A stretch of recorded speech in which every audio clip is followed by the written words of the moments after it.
software quarters of Cyberabad, the melody of the Veena is now being heard across India and across the globe. And let us not forget the conscience keeper of the state, the Prajakavi Kaloji Narayan Rao, who taught us that true progress is inclusive. In this spirit, I assure you that this trillion-dollar vision is for the common man. It will ensure that the wealth we create in these plenary halls, in this Bharat Future City, will also reach the last household of Telangana, of Adilabad, of Kottagudem Bhadradri, and also of Gadwal. As we close this summit, we open a new chapter. To our investors, you have placed your trust in us. We will honor it with speed, transparency, and partnership. To our youth, the Skill University, chaired by Sri Anand Mahindra ji, this is for you. Prepare yourself for the world. History tells us that in the words of Victor Hugo, no force on earth can stop an idea whose time has come. Telangana's time has come today. We are resilient. We are ambitious. As our Chief Minister declared to the world, Telangana's rise is unstoppable. Let us go forth from this place and build the future. Come, join the rise. Thank you. Jai Hind, Jai Telangana.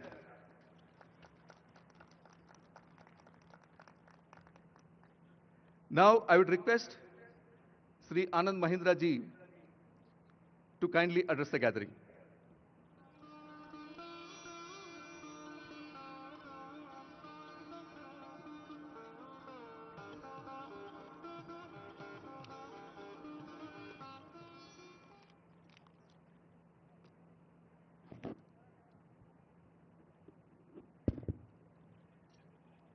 Honorable Chief Minister, Honorable Deputy Chief Minister, dignitaries on the dais, ladies and gentlemen, Gaurava Sabaku Namaskaram.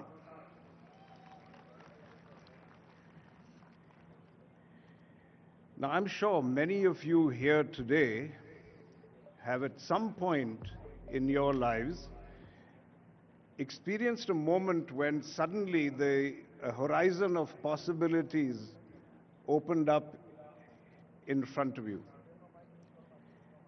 And I believe that nations and states also experience such moments. And as I stand before you here today, I can say with absolute conviction that Telangana is at precisely such a pivotal juncture in its journey. We are all here in Hyderabad today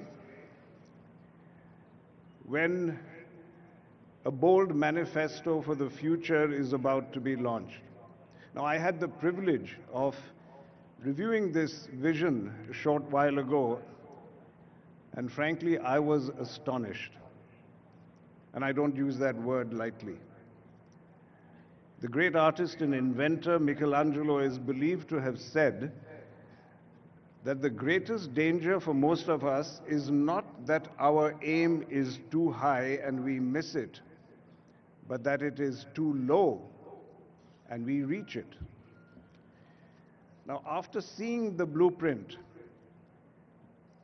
of this vision document, it's clear to me that the danger of aiming low has been decisively buried.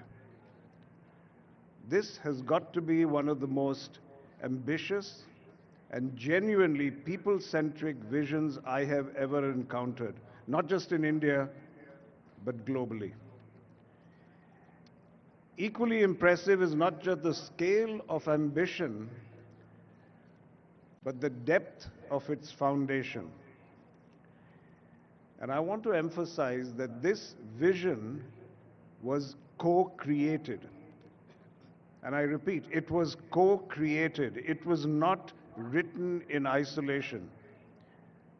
but it was shaped by an extensive consultation with the citizens of Telangana and with experts in chosen fields, by understanding their needs, their aspirations, and their hopes. And frankly, this resonated very, very deeply with me. Because at our own Mahindra Group, I have often said that vision is not the monopoly of just a leader or of a few people. And history has shown us that dreams which become reality are dreams which are shared, which are co-created. Because when people participate in designing their own future, the odds of success rise dramatically. And going further, when policy is shaped along with purpose, the impact is multiplied. And so I was so pleased to see that this vision, which has youth at its core, women as economic leaders, and sustainability as a non-negotiable foundation, well, that's a powerful embodiment of that purpose and that belief. So I want to compliment you, Chief Minister, and to your entire team for following this very inspiring process. And at Mahindra, frankly, we are very proud to observe this journey, not just to observe it, but actually to be participants in it. One example alone, our women-led battery manufacturing facility in Zahirabad is not just a factory. It is our very own statement of belief in the future that is being built right here. And on a personal note, I'm honored to serve as the chairman of the Young India Skills University, as was mentioned earlier. Now, I have to confess, when the Chief Minister first asked me, I was very hesitant, as you will recall. And I'll be honest, at this stage in my life, I'm very, very protective of my personal time. And I had planned really to focus all my energies on Mahindra University, which is right here in Hyderabad, and on other educational initiatives that I had already committed myself to. So I was preparing myself to very politely decline this invitation to the Chief Minister. And to be honest, after spending 4 decades in business, I consider myself a reasonably tough negotiator. But I met my match. The Chief Minister listened, he smiled, and then he presented a case which made it impossible for my conscience to walk away. You clearly are someone who doesn't take no for an answer. The Chief Minister, to be honest, saw that the Young India Skills University was not just about Telangana, but about India's future. That clarity of purpose turned the request into an offer that, frankly, I could not refuse.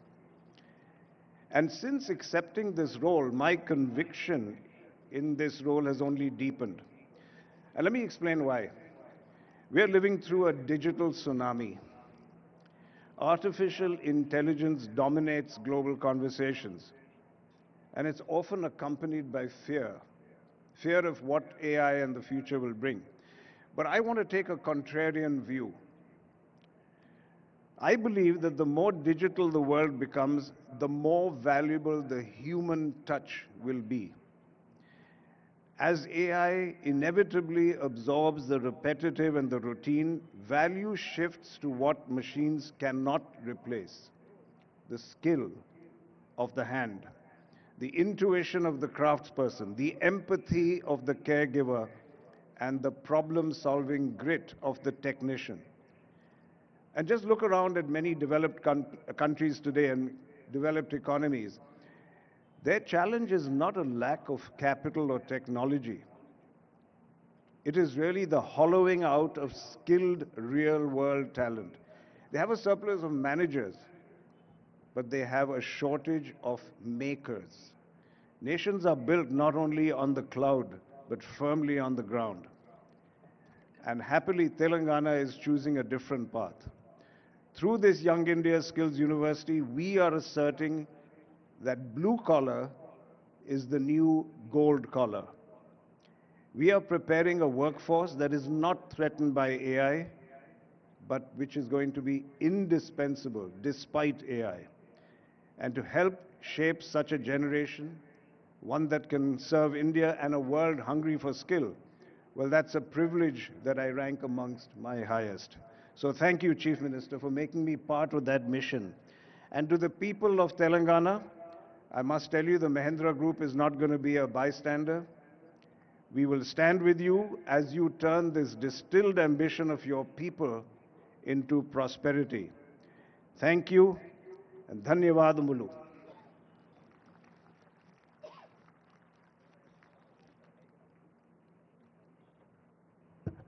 Thank you, sir. Your services to the people of Telangana,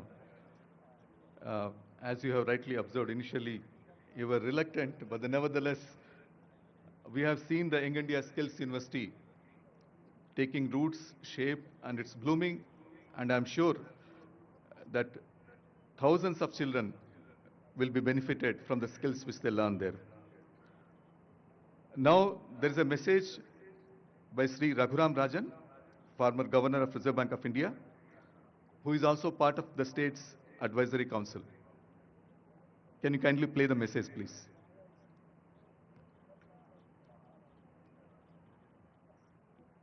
Rajan.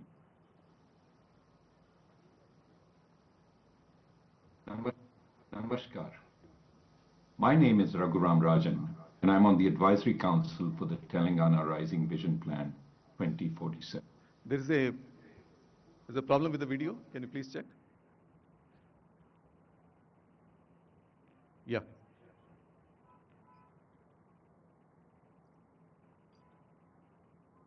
Namaskar. My name is Raghuram Rajan, and I'm on the Advisory Council for the Telangana Rising Vision Plan 2047. It is indeed an ambitious plan, as it should be, and it touches every facet of the state and its citizens. It aims to be citizen-centric and comprehensive, touching those in core urban areas like Hyderabad, but also those in peri-urban areas as well as in rural areas. The focus on citizen capabilities like health, education, and skilling is particularly important, for once people have the capabilities, their energy is unleashed, and once unleashed, it is unstoppable. The fundamental economic requirement in India today is jobs, and the plan has a comprehensive vision of where they will come from and how to prepare people for them. A large urbanizing India will prepare all the jobs that we need. We just need to recognize they will not be in the places other countries have found them, and the vision document understands this. The vision document's emphasis on new technologies that will help make governance more transparent and inclusive, as well as more effective, is very important. For the scale of the plan's ambition requires scarce government personnel and resources to be deployed judiciously and its effects multiplied, and technology will help do this. Similarly, it will require citizens to know what is happening and to be able to react if course correction is needed, once again, a key effect of technology. So the challenges now are three: implementation, feedback, and course correction. Telangana knows where it's going based on a plan drawn up by consulting its citizens. I look forward to the journey. Jai Telangana, Jai Hind. Thank you very much, sir. Now, I'd request Dr. Duvuri Subbarao Garu, former Governor, Reserve Bank of India, to kindly address the gathering.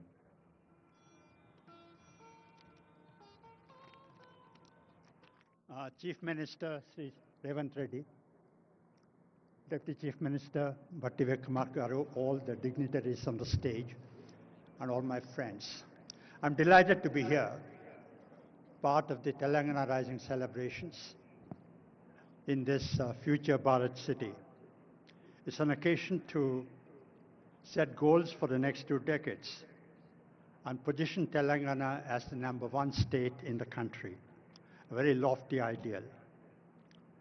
I'm privileged to have served in the combined state of Andhra Pradesh much before all these people rose to political stardom.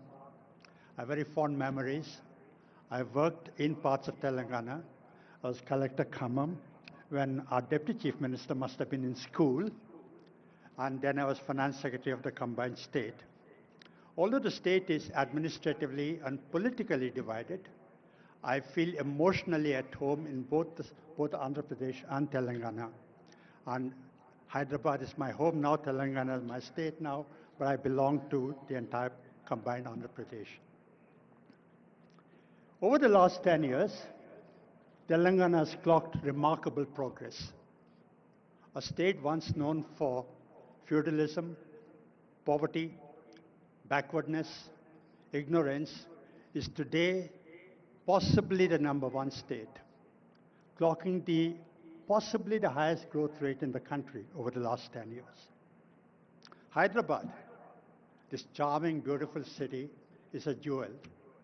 You know, all around the country, and many of these people have traveled around the world, around the country. I'm very proud of this city. If there's one Indian city that is representative of all of India, it is Hyderabad. Cosmopolitan in outlook, blend of tradition and the best of traditions and values and modernity, safe for everyone, the best example of unity in diversity. You know, at one time when I was in the government, sir, in the late 90s, early 20s, we used to look for the overflow from Bangalore. So Bangalore is the icon of India, and Bangalore is saturated, so the overflow will come to Hyderabad. Today, Hyderabad is iconic. It's Hyderabad that people look up to as the first choice. So I'm very proud of what the government of Telangana has attempted. Congratulations to you, sir, and to your entire government. This document, I've not seen it, it's going to be released later in this event, is prepared by the government, working closely with the ISP, with Niti Aayog, I believe with wide-ranging consultations with the stakeholders. And I've not seen the document, but I'm privileged to be part of the advisory committee, and I look forward to studying the document and working with the government on implementing it over the next couple of years. But what I gather, what I heard the Chief Minister say yesterday, is that Viksit Telangana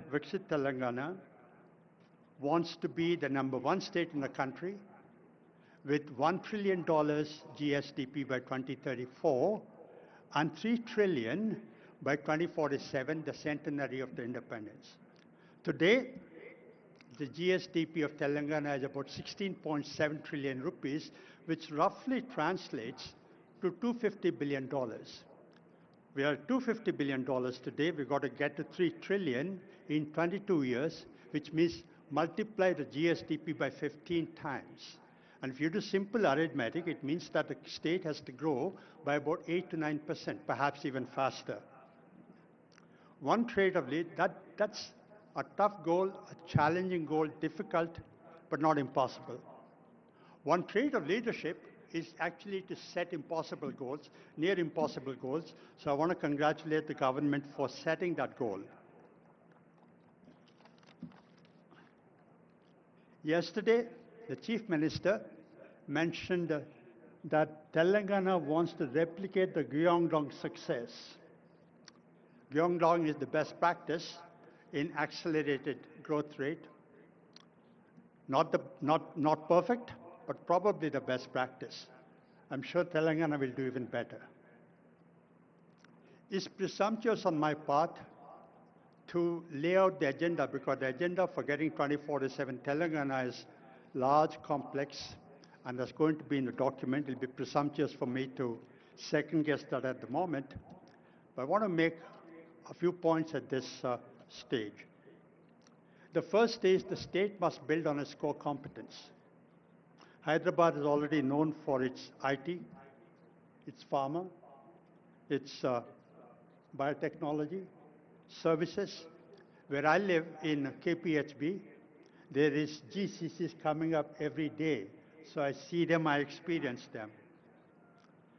But Telangana must expand into manufacturing, agribusiness, and into a variety of sectors to create jobs. The second is infrastructure, physical infrastructure, digital infrastructure, and social infrastructure. Before we met, you came on the stage, we were talking to the IT minister, Sridhar Babu Garu, and he was telling us about how Telangana government has aspirations of making Hyderabad the innovation center, AI innovation center, AI innovation center for the country. The country looks up to Hyderabad. So that's the second thing you must be focusing on. The third, ease of doing business. Now, we all talk about it, we all know about it. And I'm sure the Chief Minister and his team are experienced. But when we were in the government 20 years ago, when we went around like these people are going around these days, canvassing for investment, you know what entrepreneurs like Sri Anand Mahindra tell chief ministers and ministers? If you want to give us tax concessions, it's okay. If you want to give us utilities at low cost, that's okay.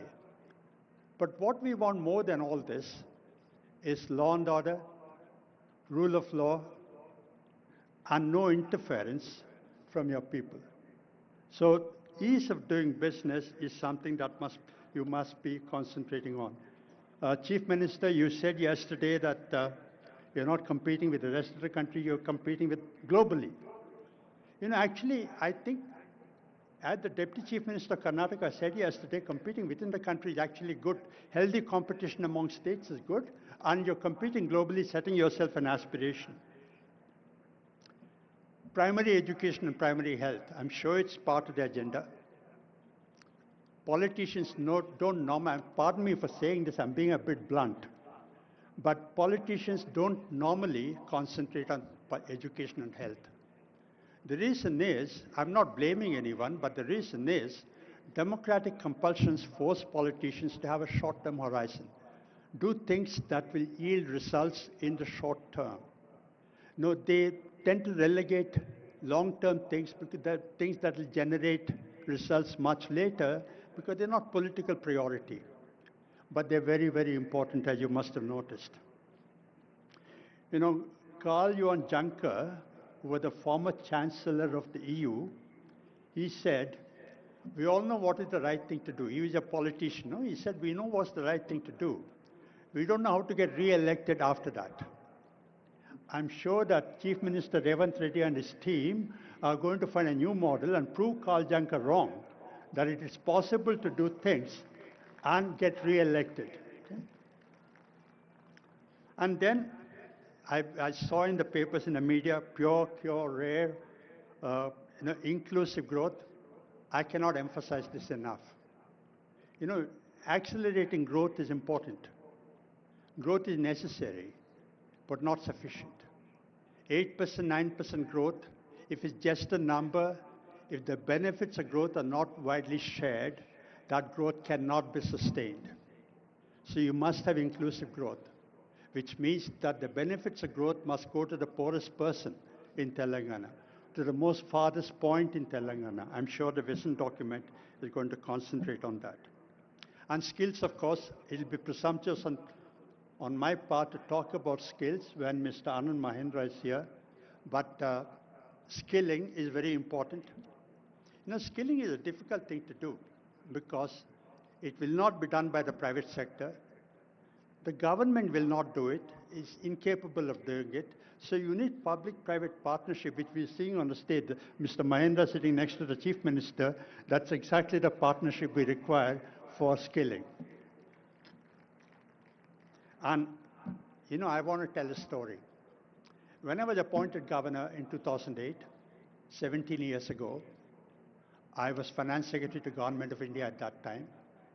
I went to call on the Prime Minister, Dr. Manmohan Singh, just to thank him for choosing me to go to RBI. One-on-one meeting, I went across to his office, there were just two of us. And I told him, sir, thank you for appointing me as governor. You know, we talked about the macroeconomic issues at that time. We talked about RBI, we talked about the government, we talked about the comparison between living in Mumbai and living in Delhi. And after about 10 minutes into this conversation, I asked Dr. Manmohan Singh, sir, do you have any advice to give me? A very humble person. He said, what advice do I give you, Subbarao? You've been in the IAS, you've seen the country, you've worked in the districts, you've seen the state government, you've seen the central government. What advice do I give you? And after another couple of minutes, I took leave of him and I was walking away. And, gracious man as he was, he walked around from his table and escorted me to the door. And at the doorstop, he put his hand on my shoulder. Subba, I thought I'll give you one advice. That one advice I want to give you is that no matter what you're doing, remember that whatever you're doing, there's people behind you. The RBI is a great institution. But in the RBI, there's a risk that you'll get lost in numbers, in interest rate, money supply, inflation, exchange rate, but you will forget that there are real people behind that. Now, I was in the process of shifting from Delhi to Mumbai. About 30 seconds after I left the PM's office, that advice went out of my head. But as I started working in the RBI, that the purport of the Prime Minister's advice struck me. Because the primary responsibility of the Reserve Bank is to maintain price stability, low and steady inflation. Inflation is a regressive tax. Growing up in a low middle class family, I saw my parents struggle to put all of us through, and all of you saw this. So what the Prime Minister was telling me really is that whatever you're doing, remember the last people, because inflation hurts poor people more than it hurts well-off people. The shirt, if it cost 2,000 rupees last month, and if I go to buy this today, it costs 2,200 rupees, I wouldn't even notice it. But poor people, if the bus ticket goes up from 22 to 24 rupees, if the price of rice goes from 40 to 44 rupees, they notice that. So one thing as we implement the Telangana Rising document is to remember the people of Telangana. The last thing, I've spoken for longer than my time, but Chief Minister, sir, you said yesterday and you said today that Telangana is unstoppable. I also want to say that Telangana is unbeatable, okay? And John F. Kennedy said that, he gave a goal, moonshot goal, that we must get onto the moon, not because it is easy, but because it's difficult. So the Telangana Rising document, implementing that is not because it's easy, but it's going to be difficult. And 10 years from now, somewhere in the world, 10 years from now, sir, somewhere in the world, just like you said yesterday, Gyeongdong model, 10 years from now, somewhere in the world, somebody will say, we want to follow the Telangana model. So thank you very much.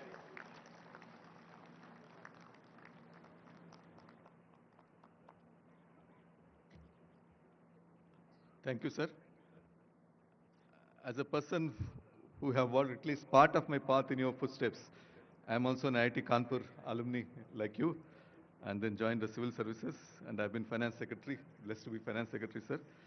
It was music to my ears, what you are told, sir. Now, I would request Honorable Deputy Chief Minister, Sri Mallu Bhatti Vikramarka Garu, to kindly address the gathering.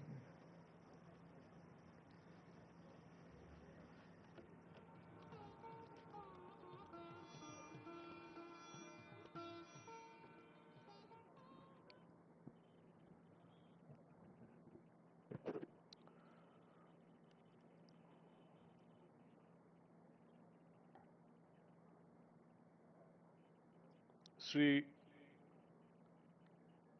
Revanth Reddy Garu, Honorable Chief Minister of Telangana, Sri Suman Berry Garu, Vice Chairperson Niti Ayog, and all the Honorable Cabinet Ministers,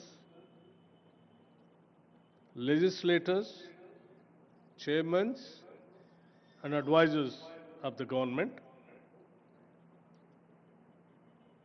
and Sri Ananda Mahendra Garu, Sri Duvuri Subbarao Garu, Dr. Raghuram Rajan Garu, and Sri K. Ramakrishna Rao Garu, Chief Secretary, Professor Karthik Muralidharan Garu, and Sri Chiranjeevi Garu, Megastar, Shantan Narayan Garu, Chairman CEO Adobe, and all the participants of today's evening Telangana Rising 2047 Vision Document Release Function. Andarki Namaskaram. After a day and a half of the summit, I hope you saw the natural hospitality that Telangana is known for it. Hospitality is indeed our philosophy. Before I go further, I want to express heartfelt gratitude for the truly participative spirit in which the Telangana Rising 2047 vision was crafted. This was not the work of a few minds behind closed doors. It was a collective effort shaped by the wisdom and aspirations of a vast and diverse set of contributors. Honorable ministers brought clarity of purpose, civil servants brought insight from the ground, thought leaders and academics lent intellectual depth, and most importantly, lakhs of citizens across Telangana and the country, farmers, youth, entrepreneurs, and everyday workers shared their hopes and ideas for our future. I also want to place on record my gratitude to Dr. Suman Berry, here as the VC of Niti Aayog, who ensured that this document was brought to final conclusion. Along with the CEO, other officials from Niti Aayog, as well as the team from ISB, thank you, Dean Madan Pillutla and your team that has worked tirelessly to refine the detailed vision laid out in this document. I also wanted to assure Subbarao Garu the one or two words, two lines what he has expressed by saying growth has to be there, but it has to be inclusive growth. Of course, sir, this government's vision is, that's the main crux of our vision. Yes, definitely you will be seeing that in the document once after our Honorable Chief Minister releasing the document after the, after a few minutes. To all of you, thank you. This document belongs to all of us. I want to make one more important acknowledgement before I go further. At global summits, leaders are often accompanied by a Sherpa, not a literal guide, but a steady aspiration that helps navigate ambition and complexity. If this summit had a Sherpa, it was the spirit of resolve born from a historic decision, the one that gave Telangana its rightful identity. Today, on the birthday of Srimati Sonia Gandhi ji, I take a moment With your permission, since I know this is non-political forum, but to acknowledge the quiet power of that choice, her courage did not just shape our past, it continues to guide the aspirations we are crafting today. Now, into the event itself, I have been thinking about the word summit. I realize there are actually two kinds of summits. The first kind is exactly what it sounds like. It's a meeting where you take the contributions, you add the speeches, and you calculate the total. It is simple arithmetic. It is a kind where you can quite literally sum it. But then there is a second kind, the kind we experience today. There is a summit where you cannot sum it. Because what was created in all these halls is a greater than the sum of its parts, where every panel did not just add ideas, it multiplied possibilities, where the synergy is so genuine and unscripted that it defies simple math. This event was the second kind. We cannot just sum it up because the impact is infinite. Why? Because the thirst was real. Telangana has long had ambition, but what is lacked was a single, structured, forward-looking framework. And that matched the scale of our aspirations. This time, we did not just build a document, we built a platform. And across sessions, from capital pathways to agri-value chains, frontier tech forest economies, I saw people not just speaking, but committing. As someone who chaired two sessions on productivity and power, let me offer a brief reflection. In the power session, I saw a state eager to move from being an energy consumer to an energy creator with green hydrogen, distributed renewables, and smart grids lighting the path. In the productivity discussion, I saw consensus that India's next leap will not come from more effort alone, but from smarter systems, digital public infrastructure, empowered workers, and output-linked innovation. We came to a memorable conclusion: capital plus innovation is equal to productivity. There, these are not abstract themes. They are Telangana's real advantage. And none of this came from a single department or one expert panel. The vision document itself is a product of collective design. Months of months of field visits, public consultations, and inputs from those on the ground that includes experts seated on the dais and others present in this ground. Which is why I say again, this is not a static document, it will evolve. And we are committed to letting it evolve with new data, new partnerships, and new wisdom. We don't fear feedback, we welcome it. One more thought I must leave with you. For every young person in Telangana who attended these sessions, I hope you take your chance to build something so valuable that future generations walk on your path, quite literally.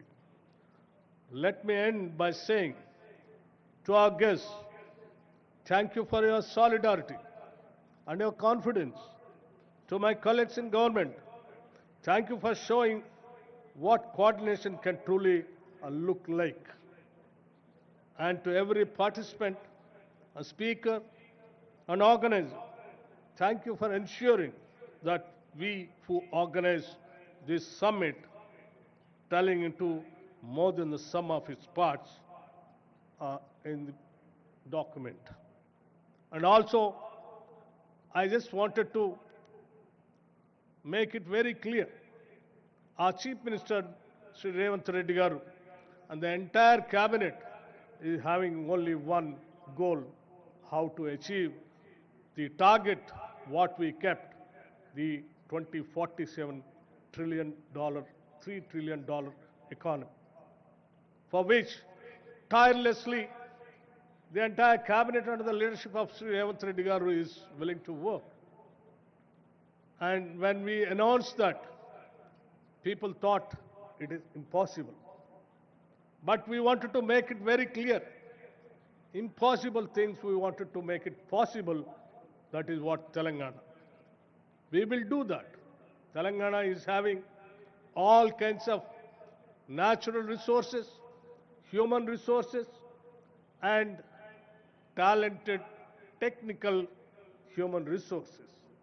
The only one thing which is required is a simple goal and a commitment and a dream of achieving 2047 $3 economy, which the entire government of us under the leadership of Sri Revanth Reddy Garu and the entire cabinet is having that dream. We will definitely achieve it.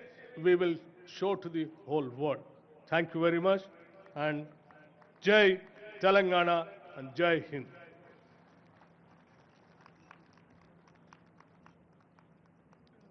Thank you, Honorable Deputy Chief Minister Garu.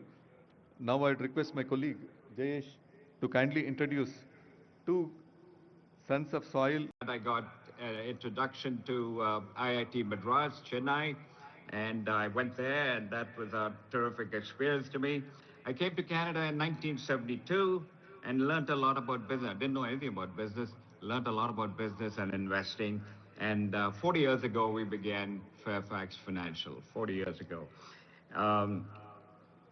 I recognize the sea change that took place when Mr. Modi got elected in 2014 with a business-friendly philosophy. And you know, we recognize that, and I've been investing in India for the last 35 years. I have said publicly that India is the greatest place, best country in the world to invest in, best country to invest in for the long term, for the decades to come. And we've invested 10 billion in India, and we plan to double that. And I hope, Chief Minister, we were able to invest in Telangana, the state that I came from. And so it's really inspiring to hear about Telangana rising, 3 trillion economy, 10% of GDP in 2047. Very, very inspirational. You wanted to have an investment magnet. You want to attract foreign investment, empower the people, empower the youth, the women, the farmers. Very, very inspirational. I have witnessed in North America, like Shantanu and the others, the power of free enterprise, of business and capitalism. I'm a function of that. Shantanu is a beneficiary of that. There's no limit to economic growth, as many of you have said, in Telangana, if you follow those principles. Very simply, I was in Dubai for our 40th business anniversary of Fairfax Financial. And what a magnificent job they've done in the last 25 years, and I'm sure Telangana will do even better. But the principle that they've had is what is good for the merchant is good for Dubai. What is good for the merchant, what is good for business, is good for Telangana. And that's what you're doing. So the next 22 years, 2047, I pray that Telangana, under your leadership, Honorable Chief Minister, will do exceptionally well, and will be an inspiration to everyone in India and also the world. So God bless you and the people of Telangana. Thank you very much for inviting me to speak. Thank you. Thank you. Thank you very much, Prem. That was very, very optimistic. Look forward to seeing you sometimes in Hyderabad. Over to you now, Shantanu. You also have a long, long association with Hyderabad. Incidentally, your parents still live here. So please share your thoughts. You are also a member of our advisory council constituted to help us draft the vision document and then in its implementation. So please tell us about your thoughts on this whole exercise of how we have created the vision and how do you see us succeeding it perfectly in this. Thank you, Jayesh, and namaskaram. Let me first start off by thanking the Honorable Chief Minister, Shri Revanth Reddy Garu, as well as the Honorable Deputy Chief Minister, Shri Bhatti Vikram Mallu Garu, for this opportunity to take part in this historic occasion for the launch of the visionary document Telangana Rising 2047. I think the vision aligns very seamlessly with Prime Minister Modi's ambitious goal of Viksit Bharat by 2047, which is a future where India emerges as a global leader in innovation, sustainability, and development. As India's youngest state, Telangana has already proved itself as a trailblazer in governance, in technology, and as numerous folks have mentioned, inclusive growth. I love this aspiration to become a 3 trillion economy by 2047 and contributing 10% to India's GDP. It's not just a bold vision, but I think it's a very achievable vision. And I think the vision will be powered by the people of Telangana, whose aspirations for better education, healthcare, clean environments, and opportunities have shaped this roadmap. I also think that this emphasis on empowering youth, women, and farmers is a testament to the state's commitment to inclusive development. As chair of Adobe, I'm proud to represent a company that shares this commitment to innovation and empowerment. We are trying to change the world through digital experiences at Adobe, and over a third of Adobe's global research and development is happening in India. So we know that Indians today are creating the innovation that is going to democratize creativity and individuals to thrive in this digital economy. I'm particularly proud of the visions document that's focusing on foundational enablers, tech and innovation, efficient financing, good governance. For example, I think Telangana's efforts to harness the transformative power of technology and establish the Telangana Artificial Intelligence Innovation Hub is a bold step towards positioning the state among the top AI globes globally. And I think that'll attract, as my friend Prem said, not just global investments, but will create high quality jobs and foster entrepreneurship. To me, though, I'm particularly moved by the vision's document emphasis on empowering youth through education and future-ready skills. And I'm committed to partnering with Telangana to provide artificial intelligence and digital literacy programs that will equip the youth with the tools that they need to excel in all these new emerging sectors like AI, cybersecurity, as well as advanced manufacturing. And I think together we can ensure that the next generation is prepared to lead in this rapidly evolving global economy. I want to acknowledge the remarkable progress that's already been made under the leadership of Chief Minister Reddy over the past 2 years. I think initiatives like free bus rides for women, the LPG refill subsidiaries, the loan waivers for farmers, they're not just policies, but these are lifelines that will empower communities and drive equitable growth. And now for something personal, much like Prem said. As someone who still considers himself a Hyderabadi, who grew up in Hyderabad, and is a product of Hyderabad Public School, where Prem's father was the principal as well as Usmania, I have witnessed firsthand the transformation of this city and state. And the career prospects for people from Telangana has come such a long way. The Telangana diaspora in the United States, in fact, is a testament to the talent and potential of this region. And I am personally committed to strengthening the ties between the diaspora and the government of Telangana. In closing, I want to both compliment, applaud the Chief Minister's push to create this vision for Telangana and become a global leader in innovation, sustainability, and development.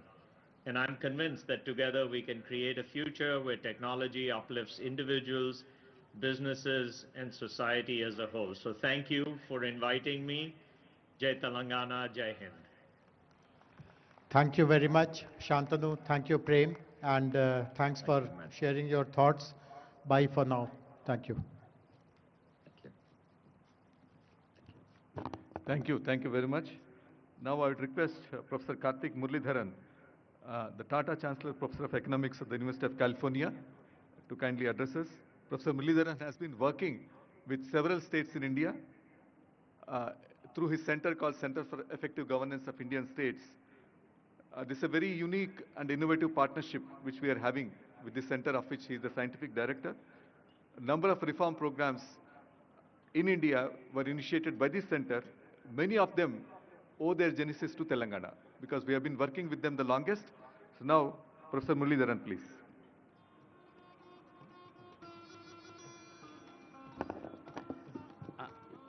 Gaurava Sabhaku, Namaskaramu. I am Honorable Chief Minister, Deputy Chief Minister, dignitaries on the dais. I'm really delighted and honored to be here today. I'm a Tamilian by birth. I grew up in Gujarat, but Telangana and Andhra Pradesh have been my karma bhumi for the last 20 years. I am especially honored to see that the Chief Secretary, Sri Ramakrishna Rao Garu, he was Commissioner School Education in 2004 when I first came to the state.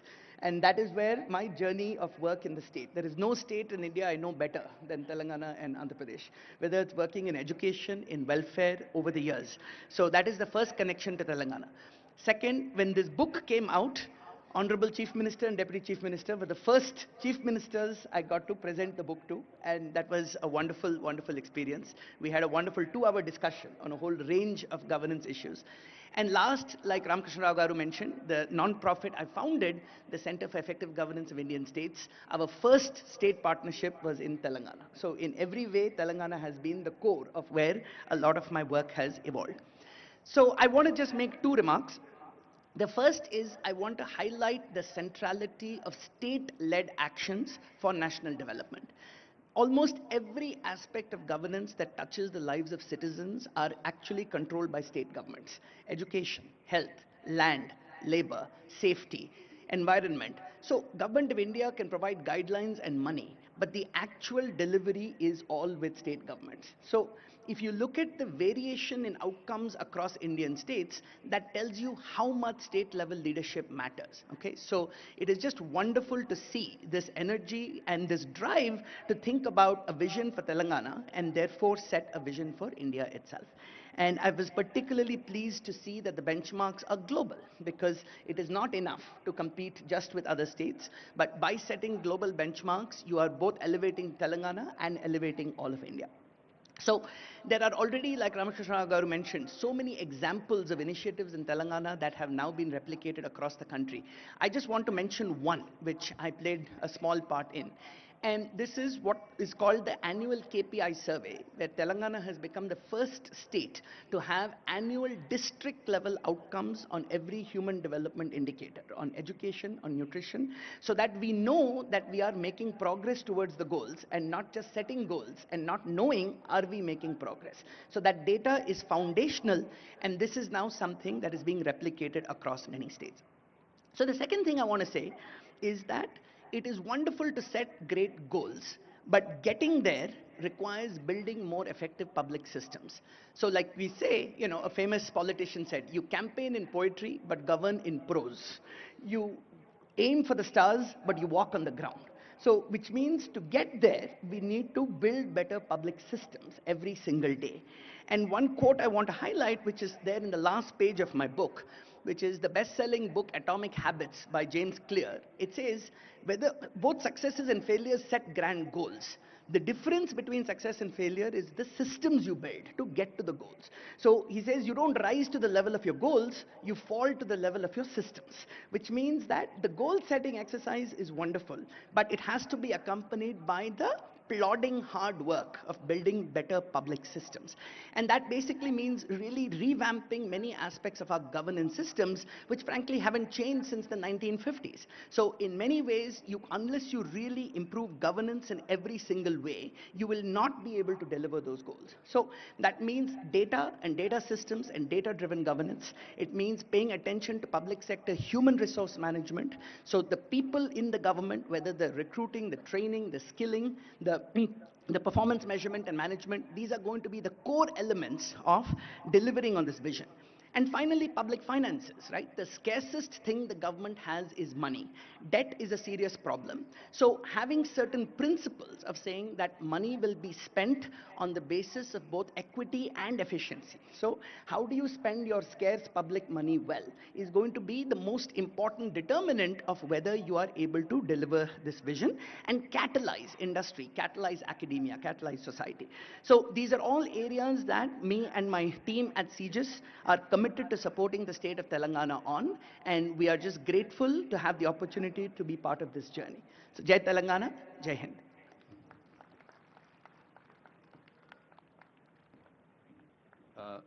Thank you, Professor.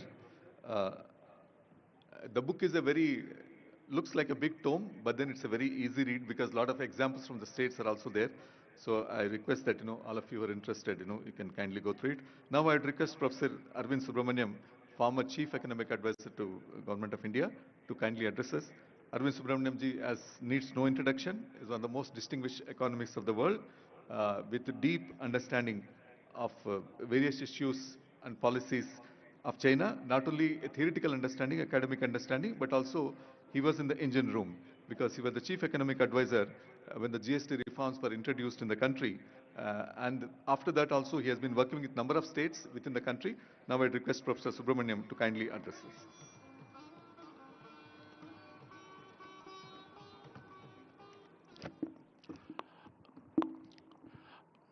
Honorable Chief Minister, Honorable Deputy Chief Minister, dignitaries on the dais, and participants in this amazing event, the Telangana Rising Summit. I'm delighted and honored to be here in this amazing venue, which is going to be the Bharat Future City. I can't wait to see, I hope I'll be alive to see that vision. It promises to be spectacular. I'm also honored to be part of the CM's Council and hope to help assist in the transformation of the Telangana economy. As Karthik said, it's clear that India's future resides more and more in the states because it's the states that control the levers that are going to determine the fate of India's 1.4 billion citizens. So I've just written a book with Devesh Kapoor, and I want to highlight one striking statistic that we found in that book. We all say, why can't India be as dynamic and grow as rapidly as China? But it turns out that 1/3 of India has grown as fast as China and for as long. Just think about that. So we don't have to look elsewhere. We just have to look within. And one of those states happens to be Telangana. If that is the case, the numbers that Dr. Subbarao put out about what the GDP aspiration you have going forward, it doesn't seem that difficult because it seems like you already accomplished that in the last three decades. So it's just a matter of, replicating that over time. Now, Telangana, of course, is on not just the Indian map, but the global map as the cradle of, India's IT revolution. But that's the past. I think when you look at the Telangana Vision document, under the leadership of the Honorable Chief Minister, it is embarking on the next structural transformation. How do you go from this very dynamic IT-based economy to something that both harnesses the power of the new technologies without neglecting the daily lives of all the citizens in the state. So it's this combination of technology, which is people-centered, human-centered, improving human livelihoods. I think that's at the core of this vision document, which I would commend to everyone going forward. I have, I think, said very often that the most important dynamic in India that's going to propel India going forward is competitive federalism, competition between the states, and especially if every state is competing, as the Honorable Chief Minister has said, not just with other Indian states, but internationally as well, this competition dynamic is going to be very, very important. So Telangana is going to be not just a magnet that attracts investment, it's also going to be a model for everyone else, other states, to kind of emulate. So competitive federalism with Telangana in the lead is one desirable dynamic. But I think the other dynamic that is going to be very important in India is not just competitive federalism, but competitive sub-federalism. That not just states competing with each other, but cities competing with each other. And in this regard, I think Hyderabad is turning out to be another model and a magnet. For example, NCR, with all its air quality problems, is forcing exit to other parts of the world. Bengaluru, the IT capital, with its congestion and urban challenges, is again forcing investors to look away, and that's the sense in which Hyderabad can be a magnet and a model going forward. So Telangana and Hyderabad can be the cradles of competitive federalism and competitive sub-federalism. Having said all this, I also want to be a little bit more realistic and offer some gentle advice. I think investor summits are like elections in a democracy. Heady, wonderful, everyone engaged, etc., etc. But we know in a country like India and in democracies like India, all the accountability, the hard work, and the implementation is done between elections, is done between investor summits. So while it's very impressive that you have 5 lakh crores in commitments already, the proof of the pudding is going to be 5 years from now, how much of those 5 lakh crores actually translated into real investment. So that's the metric by which we must judge Telangana's performance going forward. And in this regard, some of Dr. Subbarao's comments about, the ease of doing business, rule of law, creating a level playing field for all investors, not just some investors, big investors, is going to be very, very important. Now, I want to end, just make one last point in this. It's actually a series of points. When I used to be chief economic advisor, I used to have this ongoing debate with my boss, the late wonderful Arun Jaitley. He used to tell me, Arvind, politics is the art of the possible. And I would say, no, no, Minister, politics is the art of expanding the possibilities of the possible. That's what I think good politics is. Now, let me strike a slightly sobering note. If you look around in the last 5 years, I mean, there is a disenchantment with Indian politics, or at least some parts of it, in the following sense. That is that you see more and more this rabidi culture that's crept in, and cash transfers, etc., have taken powerful hold on the political imagination. Now, I'm not against cash transfers. I'm not against welfareism. I think they're all very important. But I think there is a sense in which this disenchantment has happened because citizens want cash transfers in part because they feel they're not going to get much else from the state. So they said, let's get the cash transfers now because we don't know what governments will deliver later on. But there's a flip side to that. Governments themselves do more and more welfareism, almost because they have accepted that they will not be able to deliver all the other things that matter more. So we are in this slightly unholy alliance between citizens and the state, where it's all about cash transfers, to the neglect possibly of the other things that matter and that are contained in the vision statement that you have outlined. Um, so I think what India needs is, as someone rightly said, and what is exciting about this summit and your leadership is the new Telangana model. What is the new Telangana model? I think it's very important to remember that the Telangana model has to have as its core, which it does, the retaining of the idea of India as a pluralist, inclusive, non-majoritarian, non-exclusionary place. That idea of India cannot be abandoned, cannot be abdicated.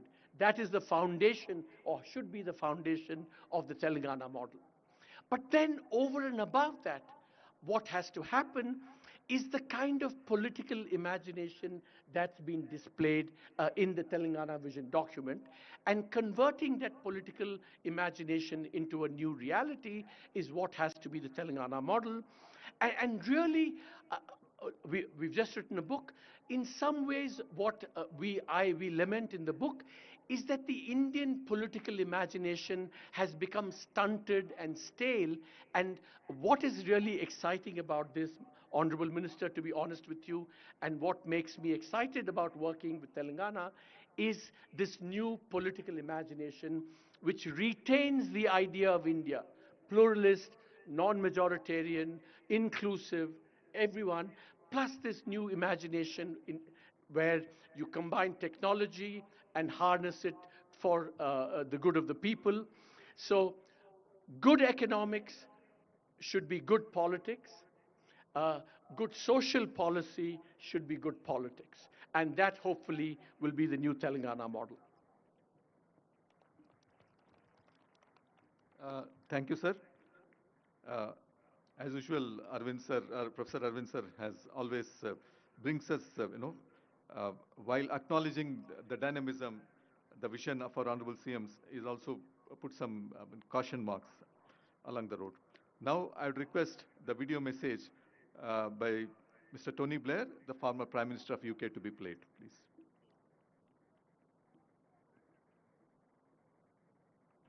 Ladies and gentlemen, Honored Chief Minister, distinguished leaders, and to the people of Telangana. It's a real privilege to join you today as you celebrate 10 remarkable years since the formation of Telangana, a decade that has transformed not only this state, but the story of modern India itself. In 2014, Telangana began a journey filled with high expectations and even higher aspirations. Today, reflecting on the transformation underway in Hyderabad and throughout the state, the story is not only one of progress, but one of enormous promise for the future. The record speaks for itself. As highlighted in your own growth analysis, the state's GSDP has nearly tripled in a decade. Your per capita income has become one of the highest in the whole of the country. But beyond the statistics lies something far more profound. A region once seen as struggling has reimagined itself as a powerhouse of technology, agriculture, and inclusive growth. You have become, in many ways, a model for other parts of the world. As Telangana marks this milestone year, it does so at a moment when India as a whole is shaping its future, working to build a fully developed and globally leading India by the time the nation marks its centenary of independence in 2047. In many respects, Telangana's own journey of the past decade exemplifies the spirit and momentum of India as a whole, a people with a commitment to prosperity, human development, and also the power of innovation. Your vision, Rising Telangana 2047, aligns powerfully with India's national mission, a vision to become a $1 trillion economy by 2034 and a $3 trillion economy by 2047, a vision to expand education, strengthen health systems, modernize infrastructure, and to unlock opportunity for every citizen. In the years I spent as Prime Minister and beyond, I've always believed that leadership is not only about solving today's problems, it's about preparing your nation for tomorrow's possibilities. And what Telangana is doing today is precisely that, building the foundations of long-term, inclusive, technology-driven growth. In this journey, it's been a privilege for my institute to support governments around the world undergoing similar transformations, from digital governance to economic reform, and from public service delivery to investment acceleration. We have worked with leaders across Africa, Europe, the Middle East, and Asia, helping them craft strategies for rapid and sustainable development. And our mission as an institute has always been clear: to partner with those governments that are determined to deliver for their people, to modernize their institutions, and to turn aspiration into achievement. And Telangana's story, this story of resilience, reform, and rising ambition, is exactly the kind of story we champion globally.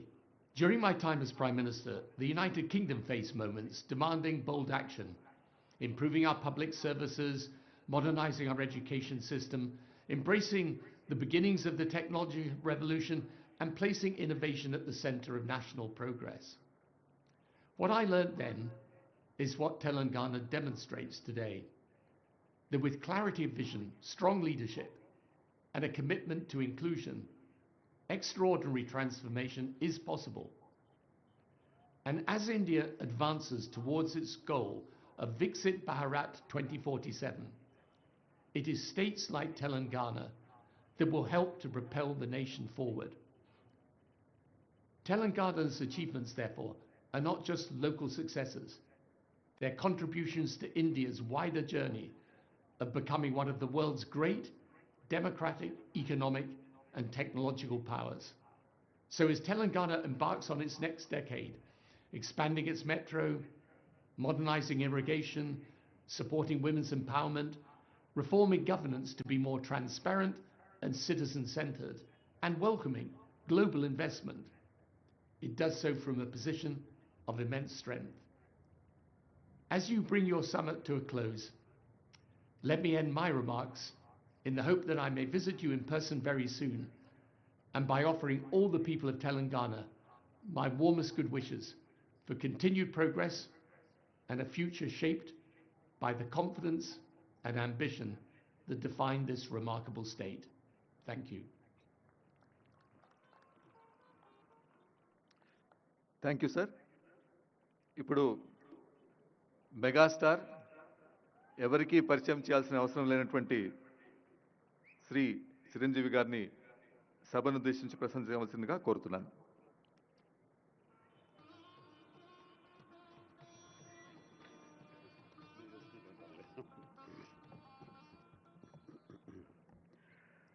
గౌరవ ముఖ్యమంత్రి శ్రీ రేవంత్ రెడ్డి గారికి, గౌరవ ఉప ముఖ్యమంత్రి మిత్రులు, ఆత్మీయులు బట్టి విక్రమార్క గారికి, ఇతర దిగ్గజాలకి, ఆహ్వానితులకు, ప్రతి ఒక్కరికి నా హృదయపూర్వక నమస్కారాలు. తెలుగులో మాట్లాడడం కొంచెం చేంజ్ ఉంది కదా మీ చెవులకి. So let me have the privilege talking our mother tongue. ఇక్కడ మీ అందరికీ అనిపించవచ్చు, ఇక్కడ ఉన్నటువంటి ఆహ్వానితుల్లో చీఫ్ గెస్ట్ ఒక్కొక్కళ్ళు ఒక్కొక్క రంగానికి సంబంధించిన వాళ్ళు, ఫైనాన్స్ రంగానికి సంబంధించిన వాళ్ళు, అలాగే మాజీ గవర్నర్ ఆర్బీఐ సుబ్బారావు గారు, అలాగే ఇతర ఫైనాన్స్ వ్యక్తులు, అలాగే ఆటోమొబైల్ దిగ్గజం మహేందర్ గారు, ఇంతమంది ఉండగా వీళ్ళల్లో చిరంజీవి ఏమిటి సినిమావాడు అనే భావం మీకు ఉండొచ్చు. మీకు కదా, నాకే ఉంది అది. నేను ఎంతవరకు ఇక్కడ ఫిట్ అవుతాను అని నాకే అనిపించచ్చు. కానీ నా మీద ఎంతో గౌరవంతో ఒక సోదరుడుగా మన ముఖ్యమంత్రి గారు చిరంజీవి రావాలి అని నిన్న మన భట్టి విక్రమార్క గారిని, అలాగే IT and industrial minister Sridhar గారిని నా దగ్గరికి పంపించారు. సరిగ్గా వాళ్ళు వచ్చే సమయానికి నేను ఏ పొజిషన్లో ఉన్నాను తెలుసా అండి? ఎవరో అమ్మాయితో డ్యాన్స్ వేస్తూ ఉన్నాను. చాలా ఇబ్బంది అనిపించింది అన్నపూర్ణ స్టూడియోలో. సో ఆ సమయంలో వాళ్ళిద్దరు కూర్చోబెట్టి షూటింగ్ ఆపేయంట్రా అని చెప్పి వారి ఇచ్చిన తర్వాత అంత ఆప్యాయంగా నన్ను ఆహ్వానిస్తుంటే, ఇంత గొప్ప సభకి, ఇలాంటి ఒక గొప్ప గ్లోబల్ సమ్మిట్కి, తెలంగాణ రైజింగ్ అంటూ ఒక గొప్ప ఇనిషియేషన్కి 2047 ఇది ఎట్లా ఉండాలి అనే ఆ ఊహ తన బ్రెయిన్ చైల్డ్ అయినటువంటి మన ముఖ్యమంత్రి గారు ఆహ్వానిస్తే అది చాలా ప్రివిలేజ్డ్గా ఫీల్ అయ్యాను, ఎంతో గౌరవంగా ఫీల్ అయ్యాను, ఎంతో ఆనందంగా ఉన్నాను. అందరూ మీ అందరితో పాటు ఈ రోజున ఇక్కడ నేను పార్టిసిపేట్ చేయడం అనేది నాకు దక్కిన గొప్ప అవకాశం, గొప్ప అదృష్టంగా నేను భావిస్తున్నాను. అయితే ఇక్కడ కేవలం చిరంజీవికి మాత్రమే ఇచ్చారు, అందుకే చిరంజీవిని ఆహ్వానించి అక్కడ కూర్చోబెట్టారు అని నేను అనుకోవటం లేదు. ఇది రేవంత్ రెడ్డి గారికి సినిమా పరిశ్రమ మీద ఉన్నటువంటి గౌరవం, సినిమాల ఇంపాక్ట్ ఈ సొసైటీలో ఎలాగ ఉంటుందో బాగా తెలిసిన వ్యక్తిగా వాళ్ళందరి తరపున ఒక వ్యక్తి ఉండాలి కాబట్టి చిరంజీవిని ఆహ్వానించారని మాత్రమే అనుకుంటున్నాను. ఈ రోజు నేను ఒక చిరంజీవిగా రాలేదు, చిత్ర పరిశ్రమ తరపున ఒక ఏజెంట్గా, వాళ్ళ రిప్రజెంటేటివ్గా నేను ఈ రోజున వచ్చాను, ఇక్కడ ఆహ్వానించబడ్డాను. కాబట్టి దానికి ప్రత్యేకించి పరిశ్రమ తరపున శ్రీ రేవంత్ రెడ్డి గారికి మనస్ఫూర్తిగా నా హృదయపూర్వక ధన్యవాదాలు తెలియజేస్తున్నాను. సార్, మీకు గుర్తుంటే మీరు ప్రభుత్వం ఏర్పాటు చేసిన కొత్తల్లో మొదటి వారంలోనే ఎప్పుడో నేను మిమ్మల్ని అభినందించడానికి నేను వచ్చినప్పుడు మీరు నాతో అన్న మొట్టమొదటి మాట, ఈ హైదరాబాద్ని ఫిలిం హబ్గా చేయాలి. అదేదో ఒక తెలుగు ఇండస్ట్రీ వరకో, లేకపోతే సౌత్ ఇండియన్ ఫిలిం ఇండస్ట్రీ వరకో, లేకపోతే ఏ భారతీయ వరకో కాదు, గ్లోబల్. మనకి ఏమి తక్కువ అని, ఇక్కడ ఏ వనరులు తక్కువ అని చెప్పేసి, ఏ ఎంకరేజ్మెంట్ తక్కువ అని చెప్పేసి మనం ఎందుకు చేయలేకపోతున్నాం? ఎందుకు కొన్ని తెలుగు ఫిలిమ్స్ ఒక లాంగ్వేజ్కే మనం కన్ఫైన్డ్ అయ్యాం? కాబట్టి నా ఉద్దేశంలో ఇది గ్లోబల్గా అన్ని రకాల ఇండస్ట్రీస్, ఇతర లాంగ్వేజ్ నుంచి సినిమా వాళ్ళు ఇక్కడ రావాలి, ఇక్కడ షూటింగ్ చేసుకోవాలి, అది నా ధ్యేయం అని అన్నప్పుడు చాలా ధైర్యంగా మాట్లాడుతున్నారు. చాలా అది నిజం కుదురుతుందా? ఎక్కడి నుంచో ఇతర దేశాల నుంచి వచ్చి ఇక్కడ షూటింగ్ చేయటం అన్నది, నేను మినిస్టర్గా, నేను టూరిజం మినిస్టర్గా ఉన్నప్పుడు ఫిలిం టూరిజంగా ఇక్కడ ఎంతమంది ఆహ్వానించడానికి ఎంతో శ్రమ పడ్డాం, ఎంతో కష్టించాం. కానీ ఇక్కడ ఉన్నటువంటి అట్మాస్ఫియర్ కానీ ఎంకరేజ్మెంట్ కానీ ఆయా గవర్నమెంట్లు అంత లేకుండా ఉండటంతో అది అంత పూర్తిగా సఫలీకృతం కాలేకపోయాం. ఆ ఉద్దేశంతో నేను ఎంతో కొంచెం స్కెప్టికల్గానే ఉన్నాను. ఎంతవరకు కుదురుతుంది, ఈయన డ్రీమ్ సక్సెస్ చేయగలరా అని అనుకుంటూ, మీరు ఏమైనా చేయండి, మీ గైడెన్స్ ఇవ్వండి, మీరు ఏం చెప్తే దాన్ని ఫాలో అవడానికి మేమందరం రెడీగా ఉన్నామని ఒక మాట ఇచ్చి మాత్రం అన్నాను. కానీ విత్ ఇన్ నో టైం ఇంత పెద్ద ఎత్తున ఈయన అన్ని రకాల సెక్టార్స్ వాళ్ళని ఇన్వైట్ చేసి గ్లోబల్గా అందరినీ వెల్కమ్ చేసి ఈ రోజున అందులో ఒక పార్ట్గా సినిమాలను కూడా ఆయన వెల్కమ్ చేస్తున్నారంటే కనుక అది హ్యాట్స్ ఆఫ్. అది ఆయన ఒక్కరి వల్లే అయ్యింది. అన్నది అన్నట్టుగా కాకుండా అన్నది సాధ్యం చేసేలాగా ప్రాక్టికల్గా ఈ రోజున మనందరం చూస్తున్నాము. ఇది చాలు, డెఫినెట్గా ఆయన అనుకున్నది సాధిస్తారనే ప్రగాఢమైన నమ్మకం నాకు ఏర్పడింది. ఎందుకంటే ఆయన అన్నది హైదరాబాద్ అనేది సెంట్రల్ లొకేటెడ్ మన కంట్రీలో. ఏ ఇతర ఇంపార్టెంట్ సిటీస్కి వెళ్ళాలని సరే 1 అవర్ డిస్టెన్స్లోనే ఉంది. మేబీ ఢిల్లీ ఇంకొక 1 అవర్ పడుతుందేమో తప్ప. అండ్ ఇక్కడ లేని లొకేషన్స్ ఎక్కడ లేవు, ఎక్కడ లేకుండా పోలేదు. మనకు మంచు కొండలు ఉన్నాయి, థార్ డెజర్ట్స్ ఉన్నాయి, అడవులు ఉన్నాయి, వర్షాలు పడేవి ఉన్నాయి, లాంగెస్ట్ బీచ్లు మనకు ఉన్నాయి.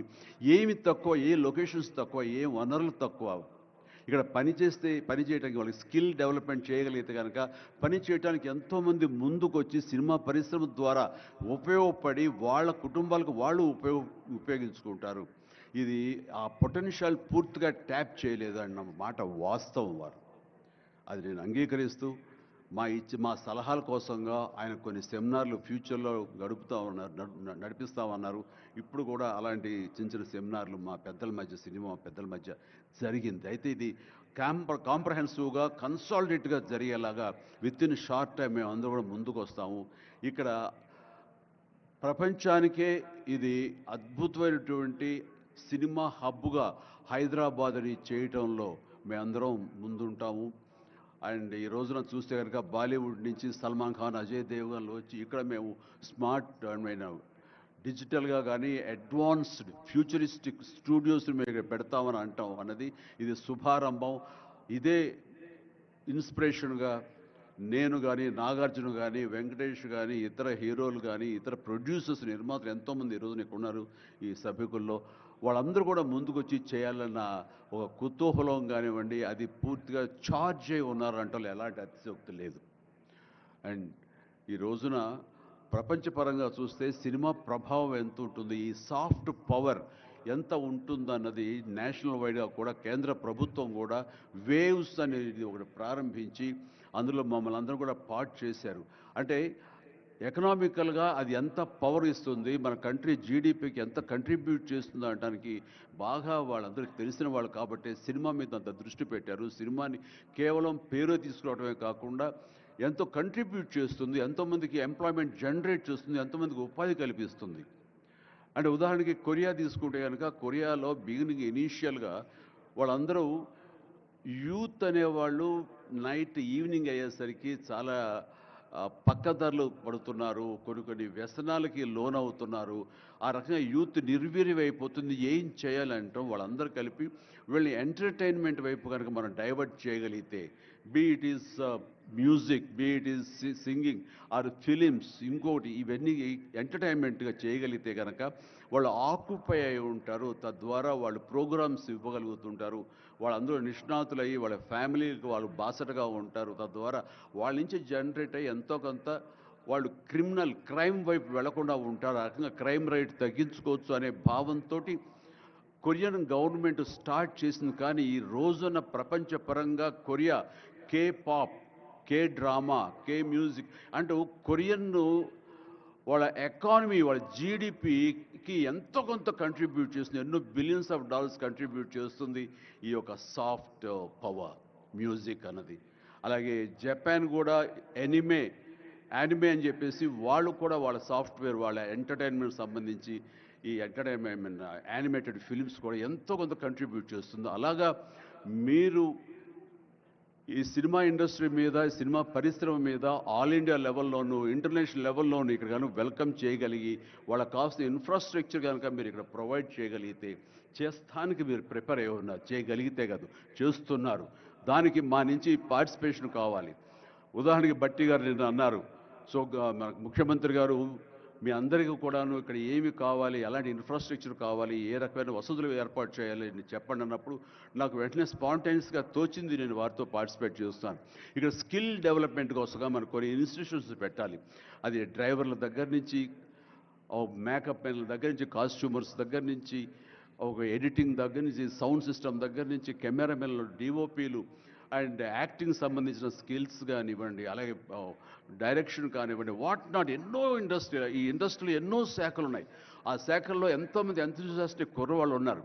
వాళ్ళు చదువు ఒక మాదిరి చదివైనా సరే ఆ చదువు ఏం తెచ్చి పెడుతుంది అనుకుంటే కనుక ఈ రోజున గొప్ప గొప్ప డైరెక్టర్స్ ఉన్నారు. ఈ రోజున ఇంటర్నేషనల్ లెవెల్కి మన సినిమాని తీసుకొస్తున్న డైరెక్టర్ వాళ్ళందరూ డిగ్రీ కూడా చదవలేదు. సో చదువు ఇది ఇంపార్టెంట్ కాదు, మీకున్న ఇంట్రెస్ట్ ఇంపార్టెంట్. ఆ ఇచ్చేటువంటి గవర్నమెంట్ ఆఫ్ తెలంగాణ ఈ రోజున మనకి ఇస్తున్న ఈ అవకాశాలను సద్వినియోగం పరుచుకుని మీరందరూ కనుక రాగలిగి ముందుకు వచ్చి ఈ యొక్క ఇన్ఫ్రాస్ట్రక్చర్ సంబంధించి వీళ్ళు ఇచ్చిన ఫెసిలిటీస్ని వినియోగించుకుంటూ స్కిల్ డెవలప్మెంట్ ముందు చేసుకోగలిగితే కనుక మీరు ఎక్కడికి వెళ్ళినా సరే వాళ్ళు ఎంతోమంది వెబ్ సిరీస్ తీస్తున్నారు, అలాగే టీవీ సీరియల్స్ తీస్తున్నారు, సినిమాలు తీస్తున్నారు, పెద్ద సినిమాలు తీస్తున్నారు, చిన్నవి తీస్తున్నారు.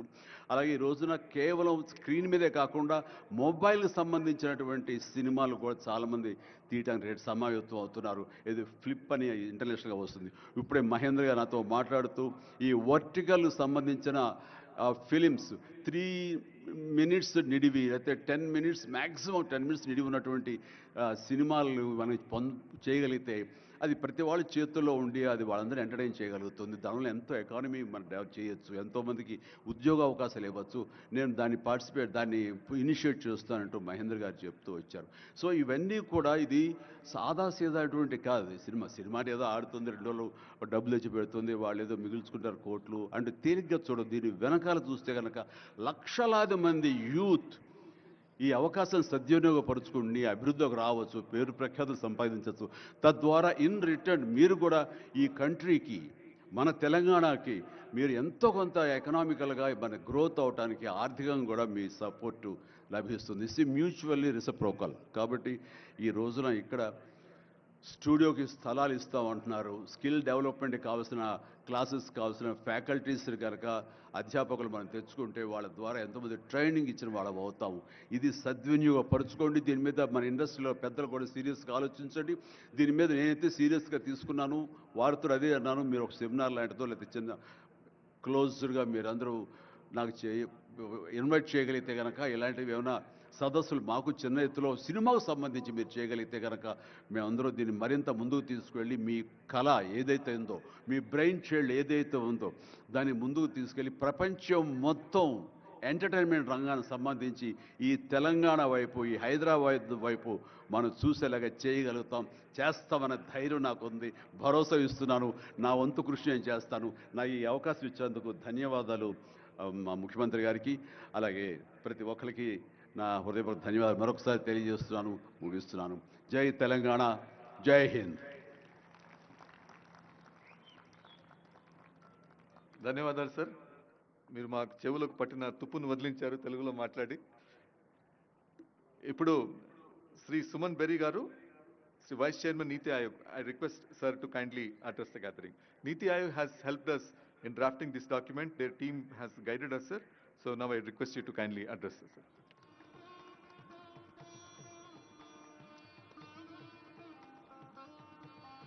Thank you, Chief Secretary, Honorable Chief Minister, Deputy Chief Minister. First, it's not easy to follow perhaps the most charismatic actor in India, but I'll do my best. Sir, you are a member of my governing council, and the fact that you have requested me to be present here is a deep honor for me. It is also a reality that I had the privilege of calling on you and the Deputy Chief Minister soon after you took over, and I can see that you've been busy in the intervening time. So with your permission, I'll first look back in order to look forward. Look back to the year of 2006, which is just about a quarter of a century ago, which was a visit to Hyderabad when the Asian Development Bank had its annual meeting in the new conference center. And there was a somewhat optimistic sign then that pointed to something called high-tech city, and there was nothing there. And there is something there, and my God, is there something there. So, you know, for people of the city, for people of the state, to believe in dreams, I think is entirely legitimate. But it is also, 2006, there was another annual meeting that took place, the annual meeting of the World Bank and IMF in Singapore, where indeed Raghuram Rajan, who've addressed us this evening, had just recently joined as the chief economist of the IMF. But I'm mentioning that because in 2006, two World Bank friends of mine, I had just come to NCAR, came out with this publication that talked of a middle income trap. Now, there's a lot of controversy about whether there is such a thing as a middle income trap or not, but one of those authors is now the chief economist of the World Bank, and he's come out with a World Development Report on the middle income trap. And why is that relevant to Telangana today? just looking at Telangana's per capita income relate to India's per capita income in dollar terms, and looking at the benchmarks that the World Bank puts out for lower middle income, upper middle income, and high income countries, Telangana is now an upper middle income country already. And so, where India wishes to be in the next 5 or 7 years, upper middle income country status, you are already there. And the point there, Honorable Chief Minister and Deputy Chief Minister, is that the issues that my friends raised with respect to the middle income trap start to apply. The old model of development may not work when you are in this zone, and things like creativity, innovation, entrepreneurship, uh, all of these become more as important or more important than investment. And so I think the fact that you have set yourself these high standards to be global is entirely appropriate, but the journey ahead is likely to be quite different from the journey that has brought Telangana to where it is at the moment. I also had 4 years of being the chief economist of Royal Dutch Shell, located in Europe, and that made me appreciate India's federal reality, which is that each state is very distinctive. And as I think about what's distinctive about Telangana, I've, I think it is its um human resources, but in a somewhat unusual respect. I tend to think of the Telugus, and of course you share that with Andhra, as the Irish of India, people who are risk loving, people who are entrepreneurial. And so I think that that is amongst, above all else, the resource that you have to work with and to liberate. I would also say, and I'm picking up on the point that Arvind Subramaniam made, is that a focus on productivity it has to be paramount, because you can only be competitive if you're productive. And therefore, to focus on ease of doing business that Dr. Subbarao mentioned, the uh, deregulation or appropriate regulation, all of these things are going to be as important as bricks and mortar in the journey ahead. Let me finally make a point about your role and the role of political leadership. There is an academic by the name of Phelps at Columbia who talks about mass flourishing.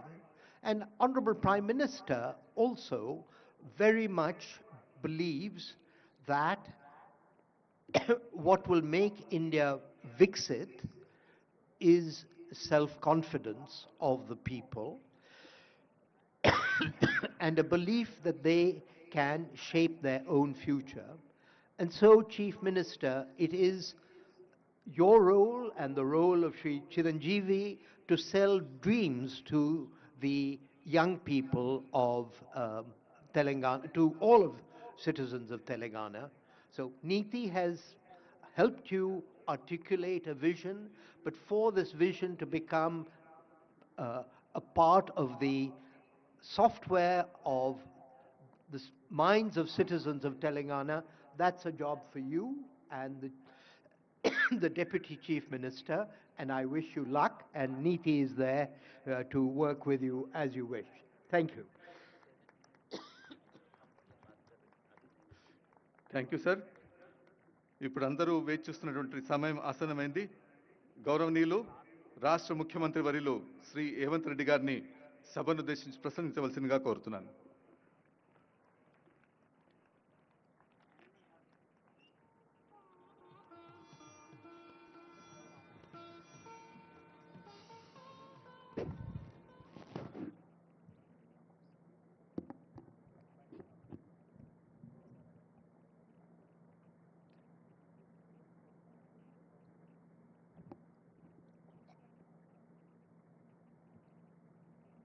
Telangana Rising 2047 Vision Document Telangana జాతికి అంకితం చేయాలన్న కార్యక్రమానికి ముఖ్య అతిథులుగా విచ్చేసిన Suman Berry, Niti Aayog vice chairman, Anand Mahindra, corporate దిగ్గజం కార్తిక్ మురళీధరన్, దువ్వూరి సుబ్బారావు గారు, అరవింద్ సుబ్రహ్మణ్యం గారు, మిత్రులు పద్మభూషణ్ చిరంజీవి గారు, ఉప ముఖ్యమంత్రి వర్యులు మిత్రులు బట్టి విక్రమార్క గారు, సహచార మంత్రివర్గ సభ్యులు టోనీ బ్లేయర్, శంతను నారాయణ్, ప్రేమ్జీ వాత్సవ్, ఇతర పెద్దలందరూ తెలంగాణ రాష్ట్ర ప్రభుత్వం సంకల్పించిన విజన్ డాక్యుమెంట్లో మనల్ని ఎండార్స్ చేయడానికి, మన సంకల్పంలో భాగస్వామ్యం తీసుకోవడానికి విచ్చేసినందుకు 4 కోట్ల తెలంగాణ ప్రజల తరఫున వారికి మనస్ఫూర్తిగా అభినందనలు, కృతజ్ఞతలు తెలియజేస్తున్నాను. ఇందులో భాగంగానే ISB, NITI Aayog, government of India officials, state government officials, Telangana ప్రజల నుంచి కూడా ఈ పాలసీ డాక్యుమెంట్లో సూచనలు ఇవ్వమంటే ఆన్లైన్లో దాదాపుగా 4 లక్షల మంది పాల్గొని వారి యొక్క సూచనల్ని, సలహాలను తెలంగాణ రాష్ట్ర ప్రభుత్వానికి ఇవ్వడం జరిగింది. ఈ సందర్భంగా తెలంగాణ రాష్ట్రానికి, ఈ ప్రాంత మట్టికి ఒక గొప్ప చైతన్యం ఉన్నది. ఆ చైతన్యము ఒకనాడు జల్ జమీన్ జంగల్ కొమరం భీముడు ఆనాడు పోరాటం చేస్తే, ఆ తర్వాత సాయుధ రైతాంగ పోరాటంలో భూమి కోసం, భుక్తి కోసం, విముక్తి కోసం, ఈ ప్రాంతం కోసం, ప్రజల కోసం, పేదరిక నిర్మూలన కోసం, ఈ భూమి మీద ఆధిపత్యం సాధించాలనుకున్న వాళ్ళకు వ్యతిరేకంగా వేలాది మంది పోరాటాలు చేసి నేల కొరిగిన చరిత్ర ఈ తెలంగాణ ప్రాంతానికి ఉన్నది. ఆ స్ఫూర్తితోనే తెలంగాణ రాష్ట్ర ఏర్పాటు ప్రక్రియను శ్రీమతి సోనియా గాంధీ గారు, శ్రీ మన్మోహన్ సింగ్ గారు మన ఆకాంక్షల్ని నెరవేర్చిన, ప్రపంచంలోనే ఉన్నతంగా అభివృద్ధి సాధించగలిగిన శక్తి సామర్థ్యాలు మనకున్న, ఆశించినంత స్థాయిలో ప్రణాళికబద్ధమైన అభివృద్ధి జరగకపోవడం వల్ల ఈనాడు ప్రజలు ఆశిస్తున్న స్వేచ్ఛ, సామాజిక న్యాయం, సమానమైన అవకాశాల కోసం ఈ ప్రాంతం ఎదురుచూస్తున్నది. అందుకే ఈనాడు 4 కోట్ల తెలంగాణ ప్రజల యొక్క ఆకాంక్ష స్వేచ్ఛను, సామాజిక న్యాయాన్ని, సమానమైన అవకాశాలను అందించాలి అని తెలంగాణ రైజింగ్ 2047 విజన్ డాక్యుమెంట్ని ఈరోజు తెలంగాణ రాష్ట్ర ప్రభుత్వం తీసుకురావడం జరిగింది. 2047కు ఉన్న ప్రాధాన్యత, ఈ దేశానికి స్వతంత్రం వచ్చి 100 సంవత్సరాల విజయోత్సవాన్ని మనం నిర్వహించుకోబోతున్నాం. మరి ఆనాటికి మన దేశం ప్రపంచంలోనే ఒక గొప్ప బలమైన ఆర్థిక దేశంగా, ప్రపంచంలోనే 4వ ఆర్థిక అభివృద్ధి చెందిన దేశంగా అవతరించాలని భావిస్తున్నది దానికి దేశ ప్రధానమంత్రి నరేంద్ర మోడీ గారు $30 trillion ఎకానమీని టార్గెట్గా పెట్టుకొని వికసిత్ భారత్ కార్యక్రమాన్ని తీసుకొని ముందుకు వెళ్తున్నారు. ఆ కార్యక్రమంలో తెలంగాణ రాష్ట్రం ముందు బాగాన నిలబడి తెలంగాణ రైజింగ్ 2047కి $3 trillion ఎకానమీగా అవతరించాలని, ఈనాడు దేశ జనాభాలో మనం 2.9% ఉంటే మనం 5% ఎకానమీని జీడిపిని కంట్రిబ్యూట్ చేస్తున్నాం. సో ఈనాడు మన ప్రణాళికల వల్ల, మన విజన్ డాక్యుమెంట్ వల్ల, మన భవిష్యత్ అభివృద్ధి కార్యక్రమాల వల్ల $3 trillion ఎకానమీ 10% ఆఫ్ జీడిపిగా అవతరించాలని ఒక లక్ష్యంగా పెట్టుకొని మనం ముందుకు వెళ్తున్నాం. అందుకే ఈనాడు ఈ ఆలోచనను 4 గోడల మధ్యలో నలుగురం కూర్చొని మాట్లాడుకొని చర్చించుకొని తయారు చేసిన ఒక కాగితం కాదు. ఇది 4 కోట్ల ప్రజల మధ్యలో చర్చించి ఈ ప్రాంతంతో సంబంధం ఉన్న ప్రపంచంలో రాణించిన వాళ్ళను అందరినీ ఇందులో భాగస్వాములను చేసి, ఇందులో మేధావులను లేకపోతే కొద్దిమంది పరిమితమైన ఆర్థిక నిపుణులనే కాకుండా సామాన్యమైన ప్రజల్ని, రైతులని, మహిళల్ని, విద్యార్థులను కూడా భాగస్వాములను చేసి ఈరోజు ప్రజలకు ఈ పాలసీ డాక్యుమెంట్ను అంకితం చేయదలుచుకున్నాం. ఈరోజు ఈ policy document is going to address farmers, women and youth.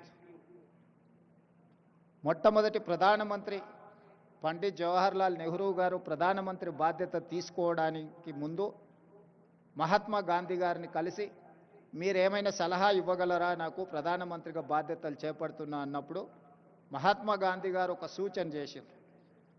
నువ్వు పరిపాలనాపరమైన నిర్ణయం తీసుకునేటప్పుడు నీ నిర్ణయం వల్ల పేదలకు, నిస్సహాయులకు ఏ విధంగా సహాయపడగలుగుతో ఆలోచన చేసి నిర్ణయం తీసుకోమని మహాత్మా గాంధీ గారు పండిట్ జవహర్లాల్ నెహ్రూ మొట్టమొదటి ప్రధానమంత్రి గారికి సూచన చేశారు.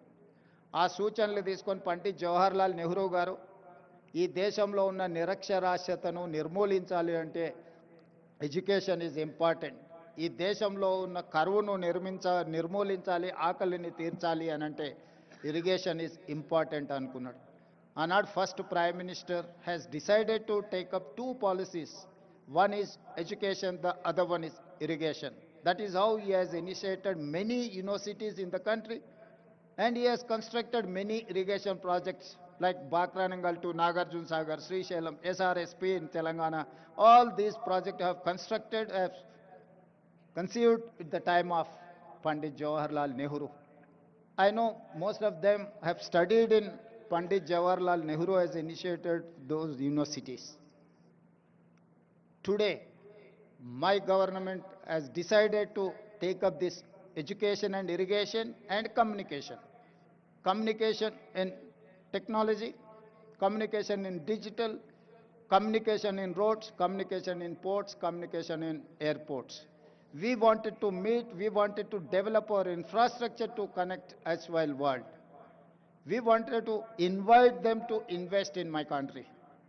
I'm going to take role model from China, Japan, Germany, South Korea and Singapore. At the same time, they are my role models and I'm going to compete with them. With their inspiration, I'm going to develop my state. I'm going to take up my welfare and development. Some of them, poverty is an excursion, some of the leaders, but have born and brought up a small village, remote village, where I have seen from my childhood poverty and undeveloped untouchability and everything I have seen. Practically I have experienced and everything. I know what is the problem. I wanted to address that problem. I wanted to eradicate poverty. I wanted to give education. I wanted to give employment with my youth. I wanted to give better health for my citizens. Why? Because I have met accident at the age of 11 years, major accident. My parents have taken me into Usmania Hospital in Hyderabad while I was living in remote village. That time government Nizam has started that Usmania Hospital. That is how they treated. today people are facing a lot of problems.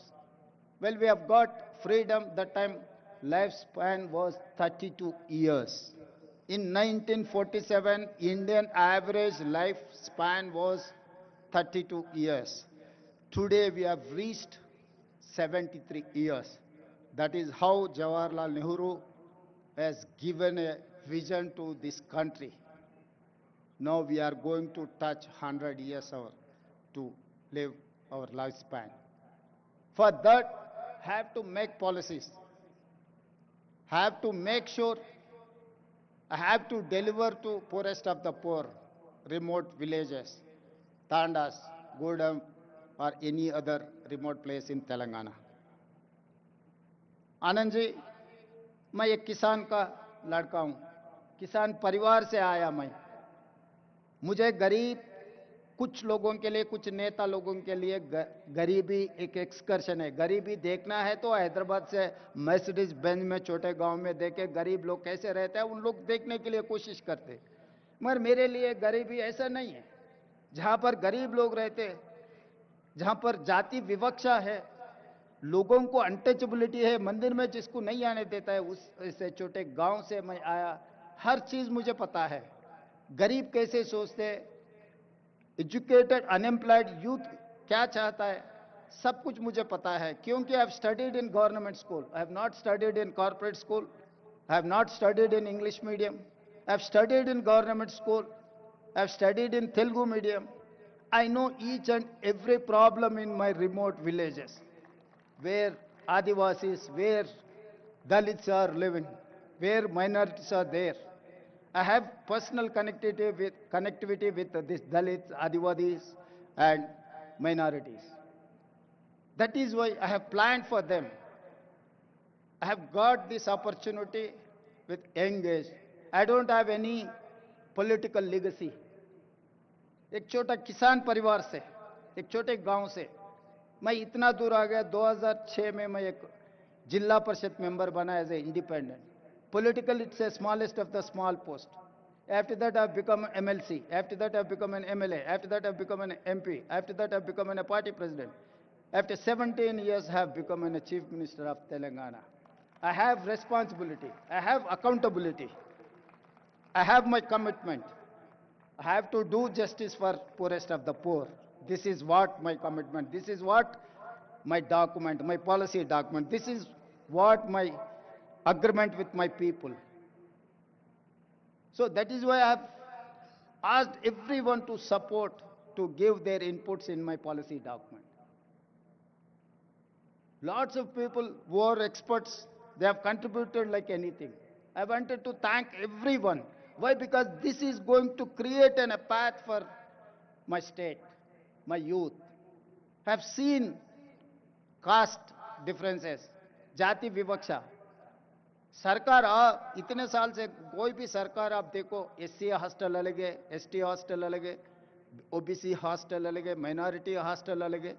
जहां पर आप जाति विवक्षा छोड़ना चाहते हैं, मगर वहीं पर सरकार पैसे से आप अलग अलग वर्टिकल्स बना रहे। इसीलिए मैं मुख्यमंत्री बनते ये कह दिया कि हमारा डिप्टी चीफ मिनिस्टर से, भाई ये हमारे समस्या को हल नहीं करने वाला है, इसीलिए वो पूरा छोड़ दो। We have to create a place where SC, ST, BC, minority, all other upper caste people can study in one place. That is how we have conceived Young India integrated residential schools. I have given 100 schools. I'm spending each school 200 crores to develop that infrastructure with 25 acres campus. You know better than me how education is important. Now you are running a university. तो हम लोग ये सोचकर 25 एकड़ 200 करोड़ रुपए 20,000 crores I'm spending for build infrastructure to inclusiveness. SC, ST, BC, minority, all other upper caste people are going to study in one place. कि ये जाति विवक्षा हम दूर करना है तो सब लोग मिलजुल के एक जगह में पढ़े तो ये समस्या हल्का हो जाएंगे।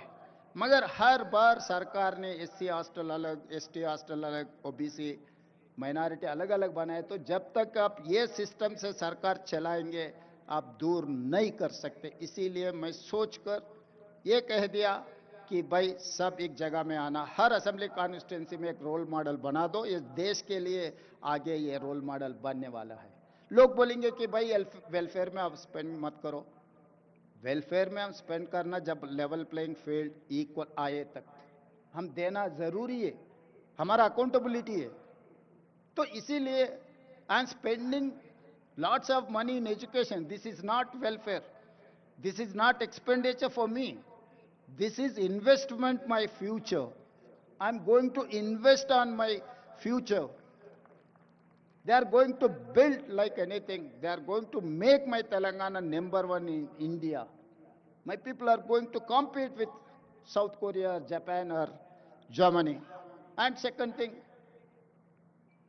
after education, he has initiated Jawaharlal Nehru ji, Sonia Gandhi ji, she has given Right to Education Act. Today, education is there, but I can say authentically from this dais, there is no quality in our education. There is no skill in our education system. That is why I have initiated Young India Integrated School. That is why I have initiated Young India Skills University headed by Anand Mahendra. Anand Mahendra is my Skills University chairperson. Proudly I can say Anand Mahendra is heading Telangana Young India Integrated, Young India Skills University. And also I have initiated Young India Sports University. We have 140 crore population. Unfortunately, or I'm sorry to say, we have not getting single gold medal in Olympics. So that is why I've initiated Young India Sports University to get gold medals in Olympics.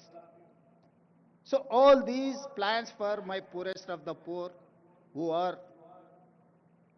they have confidence, they have given opportunity to work as a Chief Minister of Telangana at the young age.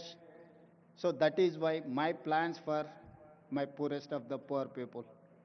जिसने नेहरू जी को, जो महात्मा गांधी जी ने ये कहा, जब आप कुछ policy बनाने वाले गरीब और जो जिनको समाज में कुछ नहीं मिल रहा है उन लोगों के भला के लिए जो पॉलिसी बनाना है, आप याद करो, डिसीजन लो। आज मैं वही हमारा पॉलिसी डॉक्यूमेंट में मैं इतना ही सोचा, अगर ये पॉलिसी डॉक्यूमेंट आगे ये जाति विवक्षा दूर करने के लिए, गरीबी हटाने के लिए, इन लोगों को एजुकेशन, हेल्थ एंड एम्प्लॉयमेंट देने के लिए ये पॉलिसी आगे काम पे आ जाएंगे।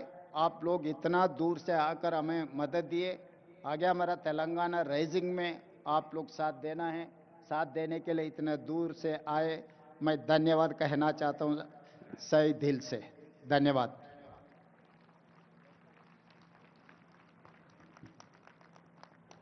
ధన్యవాదాలు సార్। మీ స్ఫూర్తిదాయకమైనటువంటి ఉపన్యాసానికి ధన్యవాదాలు తెలియజేస్తూ, ప్రసంగానికి ధన్యవాదాలు తెలియజేస్తూ, ఇప్పుడు తెలంగాణ రైజింగ్ విజన్ డాక్యుమెంట్ను 2047 రిలీజ్ కార్యక్రమం ఉంటుంది।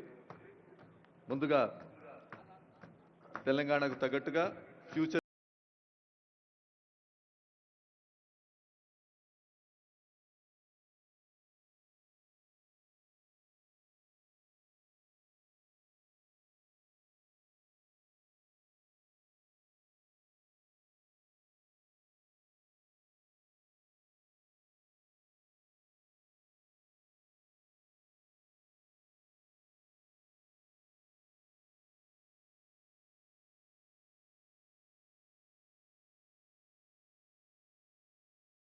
సీఎం గారు చెప్పినట్టు మన సాంకేతిక ప్రతిభకు నైపుణ్యాన్ని మెరుగుపెట్టే తెలంగాణ యువతకు ఆనందాన్ని ఇచ్చే దృశ్యం మీ అందరికీ తెలుసు। కళాకారులు, రసజ్ఞులు పెద్దలే కాదు, రోబోలు కూడా చప్పట్లు కొడితే మళ్ళీ మీకు వచ్చి థ్యాంక్స్ చెప్తాయి, షేక్ హ్యాండ్ కూడా ఇస్తాయి। బహుశా 2 రోజులుగా మీరు చూస్తున్నారు, రోబో కూడా మిమ్మల్ని ఆహ్వానిస్తోంది, అభినందిస్తోంది ఈ ప్రాంగణంలో। So thanks to the kudos to the technology.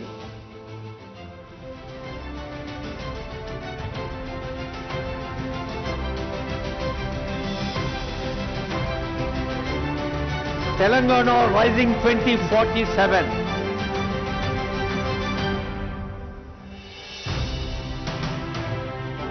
ఇది ఉత్తేజంతో, సమాజం పట్ల ప్రేమతో, భవిష్యత్తు పట్ల విశ్వాసంతో చేస్తున్న ప్రకటన మాత్రమే కాదు, నా తెలంగాణను నాటి కవి చెప్పిన కోటి రతనాల వీణగా ప్రపంచంలోనే ముందుంచేందుకు చేస్తున్న ప్రతిజ్ఞ అన్నారు ఆనరబుల్ సీఎం గారు, ఆనరబుల్ డిప్యూటీ సీఎం గారు అనేక వేదికలపై. మరి మీ అందరి ఆశీస్సులు కరతాళ రూపంలో తెలంగాణకు అందించాలని కోరుతుంది వేదిక సవినయంగా, సప్రేమగా.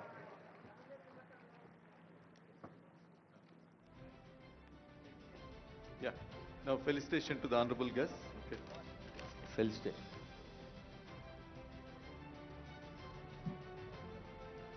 ఆత్మీయంగా, గౌరవంగా వేంచేసిన అతిథులకు మనందరి పక్షాన ప్రభుత్వం అందజేస్తున్న సన్మానం. ముందుగా గౌరవనీయ ముఖ్యమంత్రి గారిని శ్రీ ఆనంద్ మహీంద్ర గారికి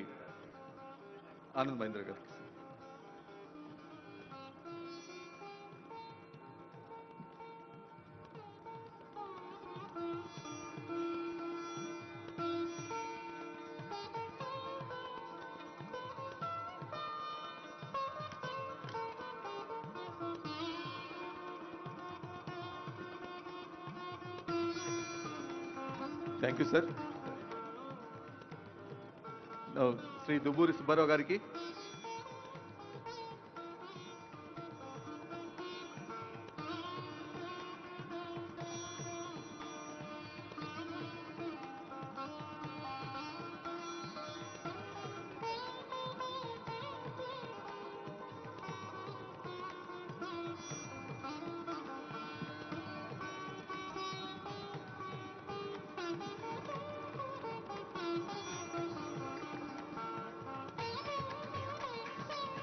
ప్రొఫెసర్ కార్తీక్ మురళీధరన్ గారికి,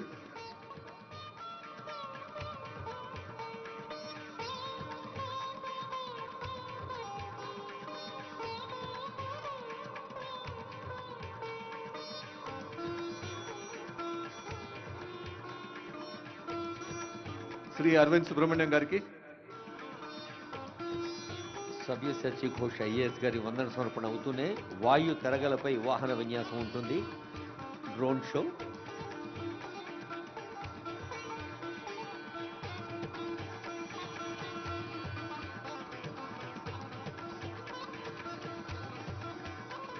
శ్రీ సుమన్ బెర్రీ గారికి,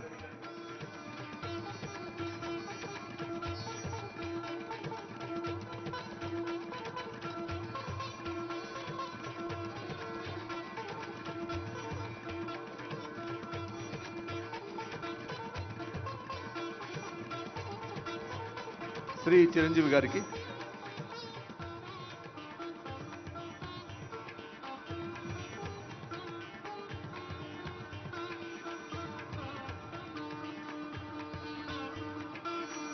టాలీవుడ్ మనదే, కోలీవుడ్ మనదే, బాలీవుడ్ మనదే, హాలీవుడ్ మనది కావాలన్న పిలిపించిన చిరంజీవి గారికి ప్రత్యేక ధన్యవాదాలు. ఇప్పుడు వందన సమర్పణ శ్రీ సవ్యసాచి ఘోష్ గారు. Shri Savyasachi Ghosh IAS vote of thanks చెప్తారు.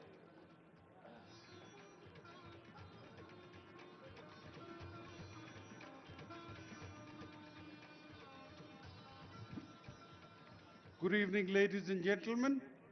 It's indeed my pride, pleasure, and honor to propose a vote of thanks on this momentous occasion where the new, nascent, and young state of Telangana has unveiled its document 2047 for the world, for the state, and for the universe to acknowledge and appreciate. On this momentous occasion, when the new paradigm, the new model of development as conceived and developed by our Honorable Chief Minister Sri Revanth Reddy Garu of cure, pure and rare will usher in an era where development will find a new meaning. I take this occasion to thank Sri Anand Mahindra, Sri Raghuram Rajan Garu, Sri Suman Berry, Sri Duvuri Subbarao, Sri Bhatti Vikramarkalu Garu, Sri Shantanu Narayan, Sri Prem Vatsa, Professor Karthik Muralidharan, Professor Arvind Subramaniam, Mr. Tony Blair, and our Honorable Chief Minister. I take this occasion to thank the Honorable Ministers, the Honorable Advisors, the Honorable MLAs, the Honorable MNCs, and the chairpersons of corporations, the members of media, the delegates, the participants, and the government officials, and colleagues of mine, and the event organizers who have made this event a grand success. I wish you a very good evening and a very sumptuous dinner for the evening. Thank you so much. Shri Savyasachi Ghosh IAS గారికి హృదయపూర్వక ధన్యవాదాలతో ఇప్పుడు ఆసక్తిగా ఎదురు చూస్తున్న drone show. Pilot లేకుండానే బుల్లి విమానాలు ఎగురుతాయి. వాయు తరంగాలపై వాహనాలు వివిధ దృశ్యాల్ని చిత్రీకరిస్తాయి. Remote in hand, promote in air, drone show. మీరంతా తింటూ మాటలు వింటూ ఆ డ్రోన్ షో దృశ్యాలు కంటూ ఎంజాయ్ చేయండి. Thank you. Good evening, esteemed guests, world leaders, innovators, and friends of Telangana. You stand at the confluence of global aspiration and technological mastery. Tonight, the sky above Hyderabad transforms into a canvas, brought to life by a fleet of 3,000 drones. This is the Telangana Rising Global Summit 2025, and this display is a dynamic blueprint for the next 2 decades of growth. This is the rise of a new India, the rise of a new global powerhouse. And by 2047, marking a century of Indian independence, our arrow points skyward, signaling the accelerated climb to a colossal $3 trillion economy. This is the scale of the Telangana Rising Vision. మనోళ్ళందరికీ నమస్తే, శనార్థి రామ్ రామ్ సలాం. తెలంగాణ నాడు నేడు కోటి రతనాల వీణ, global సమ్మిట్తో కోటి అవకాశాల ఖజానా. మన సంకల్పాన్ని, మనోసంకల్పాన్ని సఫలం చేయమని తెలంగాణ తల్లిని ప్రార్థిద్దాం. కొత్త దారులను సద్వినియోగం చేసుకుందాం. Our strategic growth is anchored by a 3-zone policy structured by world-class infrastructure. Zone 1, the inner ring traced by the 160-kilometer Nehru Outer Ring Road, the core urban area of Hyderabad, a services-only cluster focused on the knowledge economy. Next, Zone 2, between the ORR and the 360-kilometer regional ring road.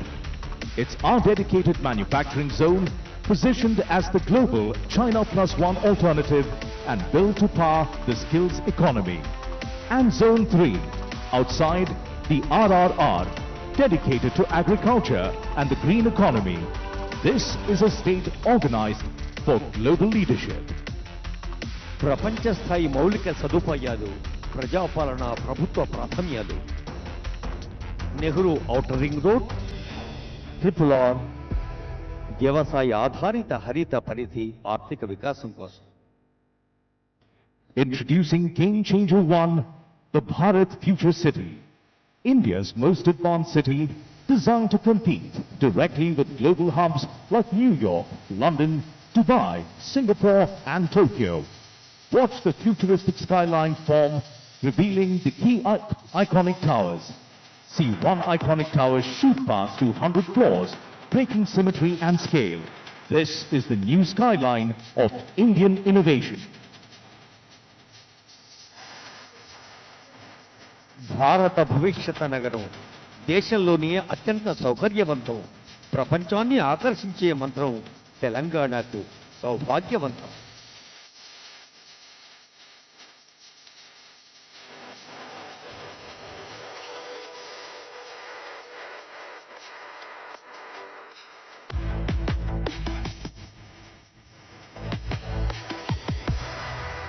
Game Changer 2, the River Musi rejuvenation.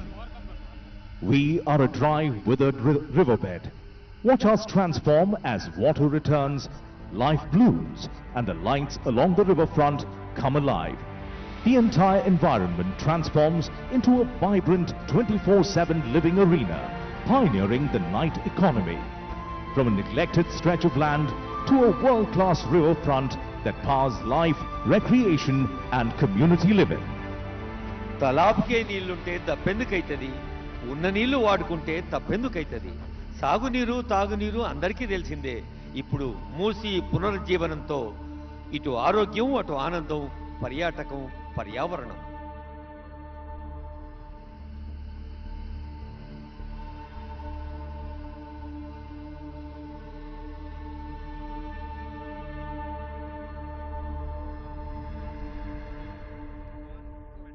Game Changer 3, the metro rail expansion.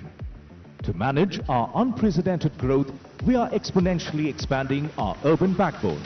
From the existing metro network spanning 71 kilometers, we see the new corridors light up, revealing an expansion of over 160 kilometers. Game Changer 4, transforming connectivity. Bullet train corridors connecting Hyderabad to Bengaluru and Hyderabad to Chennai. And we are establishing a dry port with a 12-lane greenfield expressway connecting us seamlessly to the AP seaport. Simple, bold and futuristic trade routes for a globalized economy. వివిధ రకాల అనుసంధానం, వాయు మార్గం, జల మార్గం, road మార్గం. మార్గం ఏదైనా అందరినీ కలిపేది. వేగంగా, తేజంగా, ధీమంతమై, రేవంతమై సాగుతోంది communication.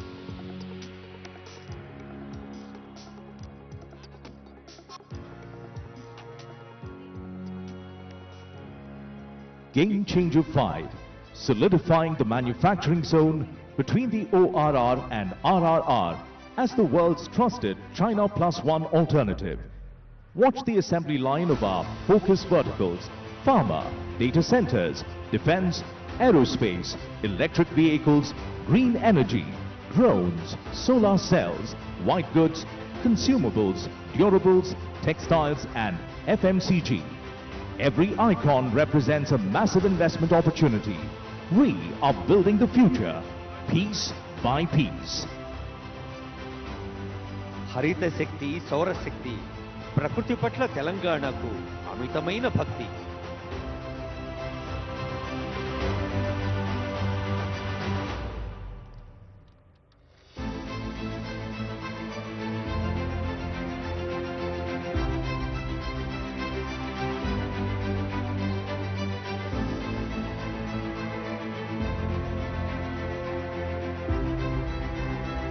Even as we leap into tomorrow, we carry our roots with us. Our progress is built on the strongest foundation, women empowerment.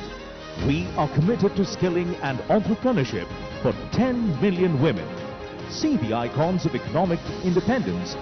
Self-help groups will own EV buses, petrol pumps and premium malls.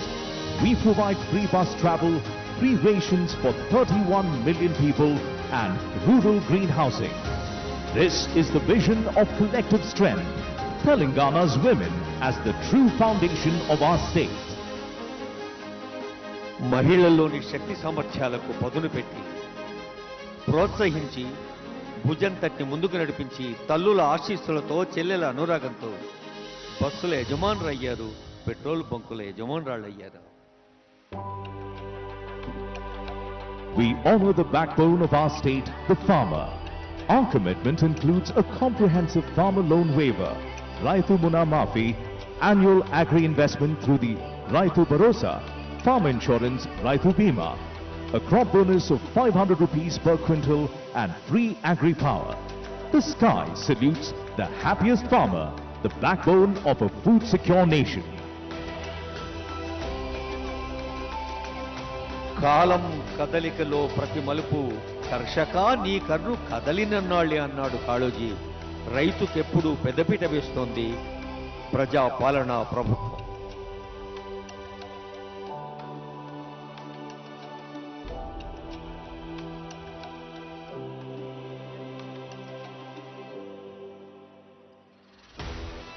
The future belongs to the youth. We are investing in tomorrow's leaders with the Young India Skills University, the Young India Sports University and Young India Integrated Residential Schools. We support their growth through free books, free uniforms and free meals.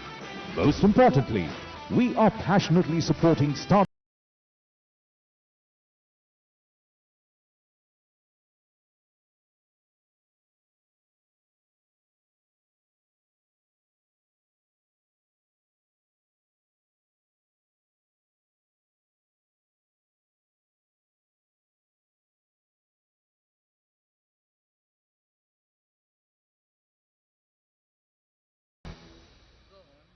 Telangana is an investment-ready, future-focused and innovation-driven state. The summit functions as a nation branding exercise where economic ambition, cultural confidence and technological leadership come together in a single narrative. This is not just a regional rise, this is a global phenomenon. One Telangana rising. Join the rise. ఈ ఎదుగుదల ఒక రాష్ట్రం కోసం, ఒక దేశం కోసం కాదు, ప్రపంచ మానవాళి కోసం. ఎవరు ఎప్పుడు ఎక్కడ ఏ కొంచెం మంచి చేసినా 10 మందికి పంచాలి అనేదే తెలంగాణ హృదయం.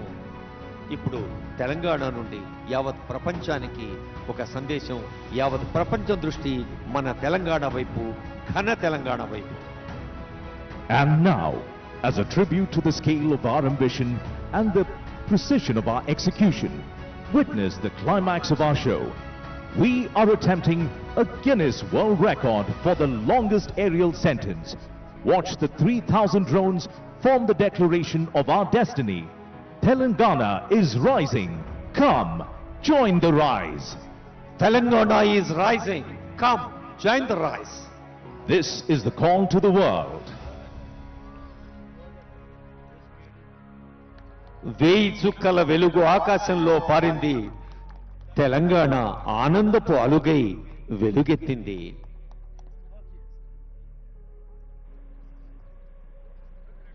The light of this vision will not fade.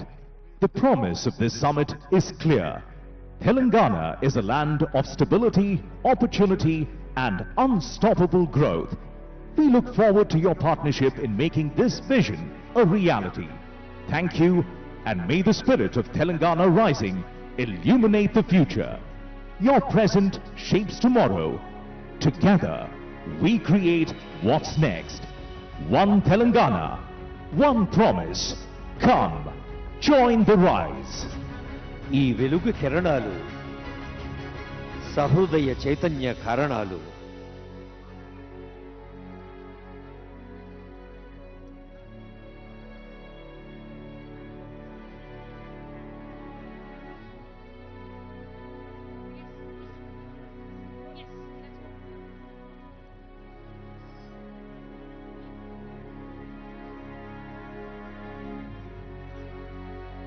Pilot లేని విమానాలు ఆకాశంలో ఎగిరినాయి. మరి 3000 డ్రోన్లతో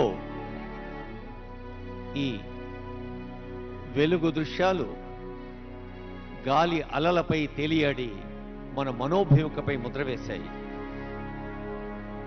Guinness book of world records adjudicator Swapnil గారిని వేదికపైకి ఆహ్వానిస్తూ ఉన్నాం. ఇది తెలంగాణ ప్రజా పాలన, ప్రజా విజయోత్సవాలు, Bharat future city global summit సందర్భంగా అందరికీ తెలంగాణ ప్రభుత్వం చేపడుతున్న అనేక కార్యక్రమాల్లో సూచనప్రాయంగా తెలియచేసిన ఒక అద్భుతమైన ఆనందదాయకమైన దృశ్యం.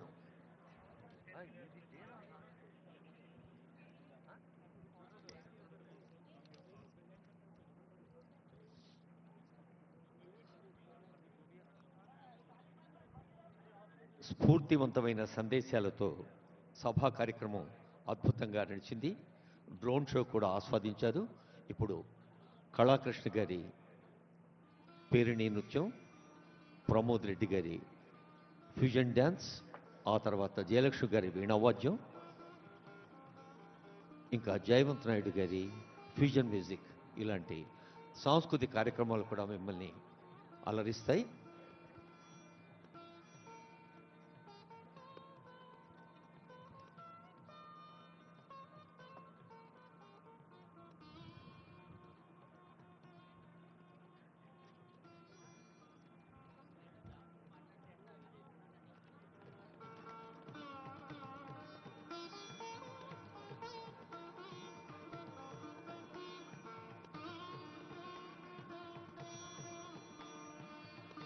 An important announcement and impressive announcement also.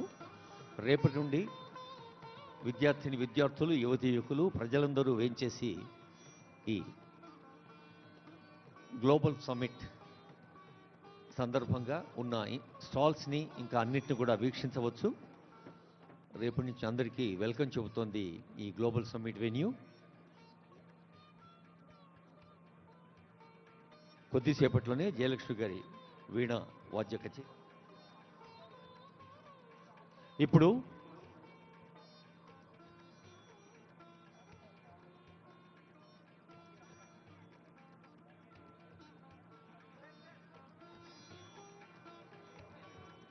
మీ అందరి కరతాళధ్వనుల మధ్య ఐ రిక్వెస్ట్ ఆనరబుల్ సీఎం గారు, ఆనరబుల్ డిప్యూటీ సీఎం గారు on to the dais.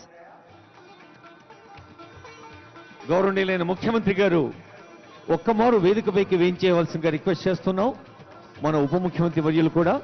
Guinness book of world record adjutant Swapnil is here. The largest aerial sentence formed by multi-daughters zones was achieved by Government of Telangana in Hyderabad on 9th December 2025.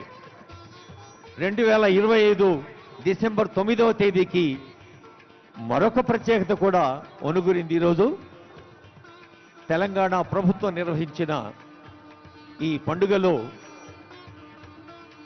ఒక ప్రత్యేకమైన అంశంగా Guinness book of world records వారు మన తెలంగాణ ప్రభుత్వ అధినేత honourable CM గారికి అందజేస్తున్న world record ప్రమాణ పత్రము.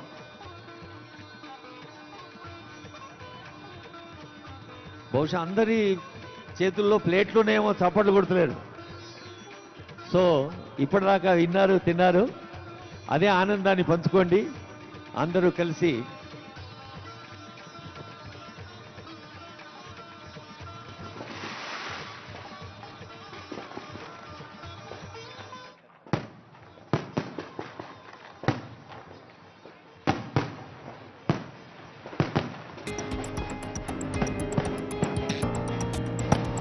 గౌరవనీయులైన ముఖ్యమంత్రి గారి పక్షాన, ఉప ముఖ్యమంత్రి పక్షాన, మంత్రివర్యుల పక్షాన, ఎందరో పెద్దలు అందరి పక్షాన మీకు హృదయపూర్వక శుభాకాంక్షలు.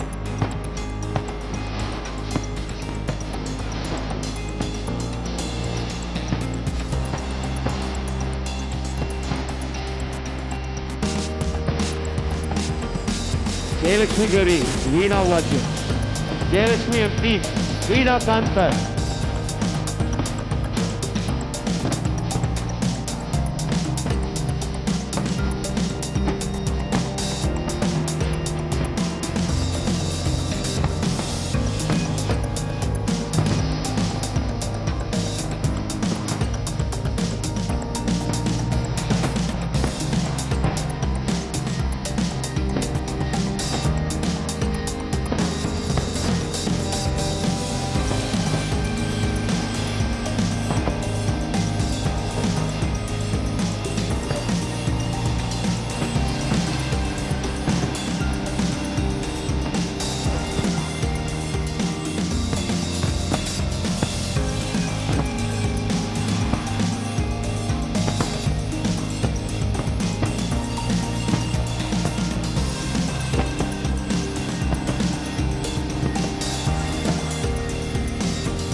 తెలంగాణ రాష్ట్ర భాషా సాంస్కృతిక శాఖ డిపార్ట్మెంట్ ఆఫ్ కల్చర్ సమర్పించే కల్చరల్ యాక్టివిటీస్ ఉంటాయి. జయలక్ష్మి మేడం వారి బృందం చేత అద్భుతమైన వీణా వాద్య సమ్మేళనం, ఆ తర్వాత ప్రమోద్ బృందం గారి ఫిజన్ డాన్స్, కళాకృష్ణ గారి పేరిణి డాన్స్, జయవంత్ నాయుడు గారి హిందుస్థానీ ఫిజన్ డాన్స్ ఇన్స్ట్రుమెంటల్, ఈ అన్ని కార్యక్రమాలను మీరు ఎంజాయ్ చేయొచ్చు. వేదికకు దగ్గరగా ఉండే కుర్చీలోకి వచ్చి కూర్చోగా రిక్వెస్ట్ చేస్తూ ఉన్నాం. Please put on the light. Global సమ్మిట్లో ఇది ఒక అద్భుతమైన కల్చరల్ ఇవిని తెలంగాణ రాష్ట్ర సాంస్కృతిక శాఖ మంత్రులు గౌరవనీయులు జూపల్లి కృష్ణరావు గారు, special CS culture Jayesh Ranjan IAS గారు, డైరెక్టర్ కల్చర్ ఏనుగు నరసింహారెడ్డి గారు, సాంస్కృతిక సారథి చైర్పర్సన్ డాక్టర్ వెన్నెల గద్దర్ గారు, Sangeet Natak academy chairman doctor Alekhya Punjala గారు, ఇంకా సాంస్కృతిక కుటుంబం అందరి తరఫున ఈ కళాకారులకు స్వాగతం పలుకుతూ గ్లోబల్ సమ్మిట్ లో పాల్గొన్న ప్రతి ఒక్కరికి సాంస్కృతిక శాఖ భవదీయ వినమ్ర వ్యాఖ్యాత మడిపల్లి దక్షిణామూర్తి పక్షాన్ని కూడా నమస్సులు అర్పిస్తూ ఇప్పుడు జయలక్ష్మి మేడం గారి వీణ. ఇది తెలంగాణ రాష్ట్ర భాషా సాంస్కృతిక శాఖ నిర్వహించే సంగీత కళాశాల అందజేస్తున్న కార్యక్రమం. జయలక్ష్మి గారు ఇదివరకు 175 మంది కళాకారులతో ఒకమారు 126 మంది కళాకారులతో గాంధీ వేదం విపంచినాదం అనే కార్యక్రమాన్ని సమర్పించారు. ఇప్పుడు త్యాగరాజ ప్రభుత్వ సంగీత కళాశాల, భక్త రామదాసు ప్రభుత్వ సంగీత నృత్య కళాశాల కళాకారులు మన ముందున్నారు. వారికి స్వాగతం పలుకుదాం. నా తెలంగాణ కోటి రతనాల వీణ స్వాగతం.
సంగీత ప్రపంచంలో వీణకు ఎంతో ప్రత్యేకత ఉంది.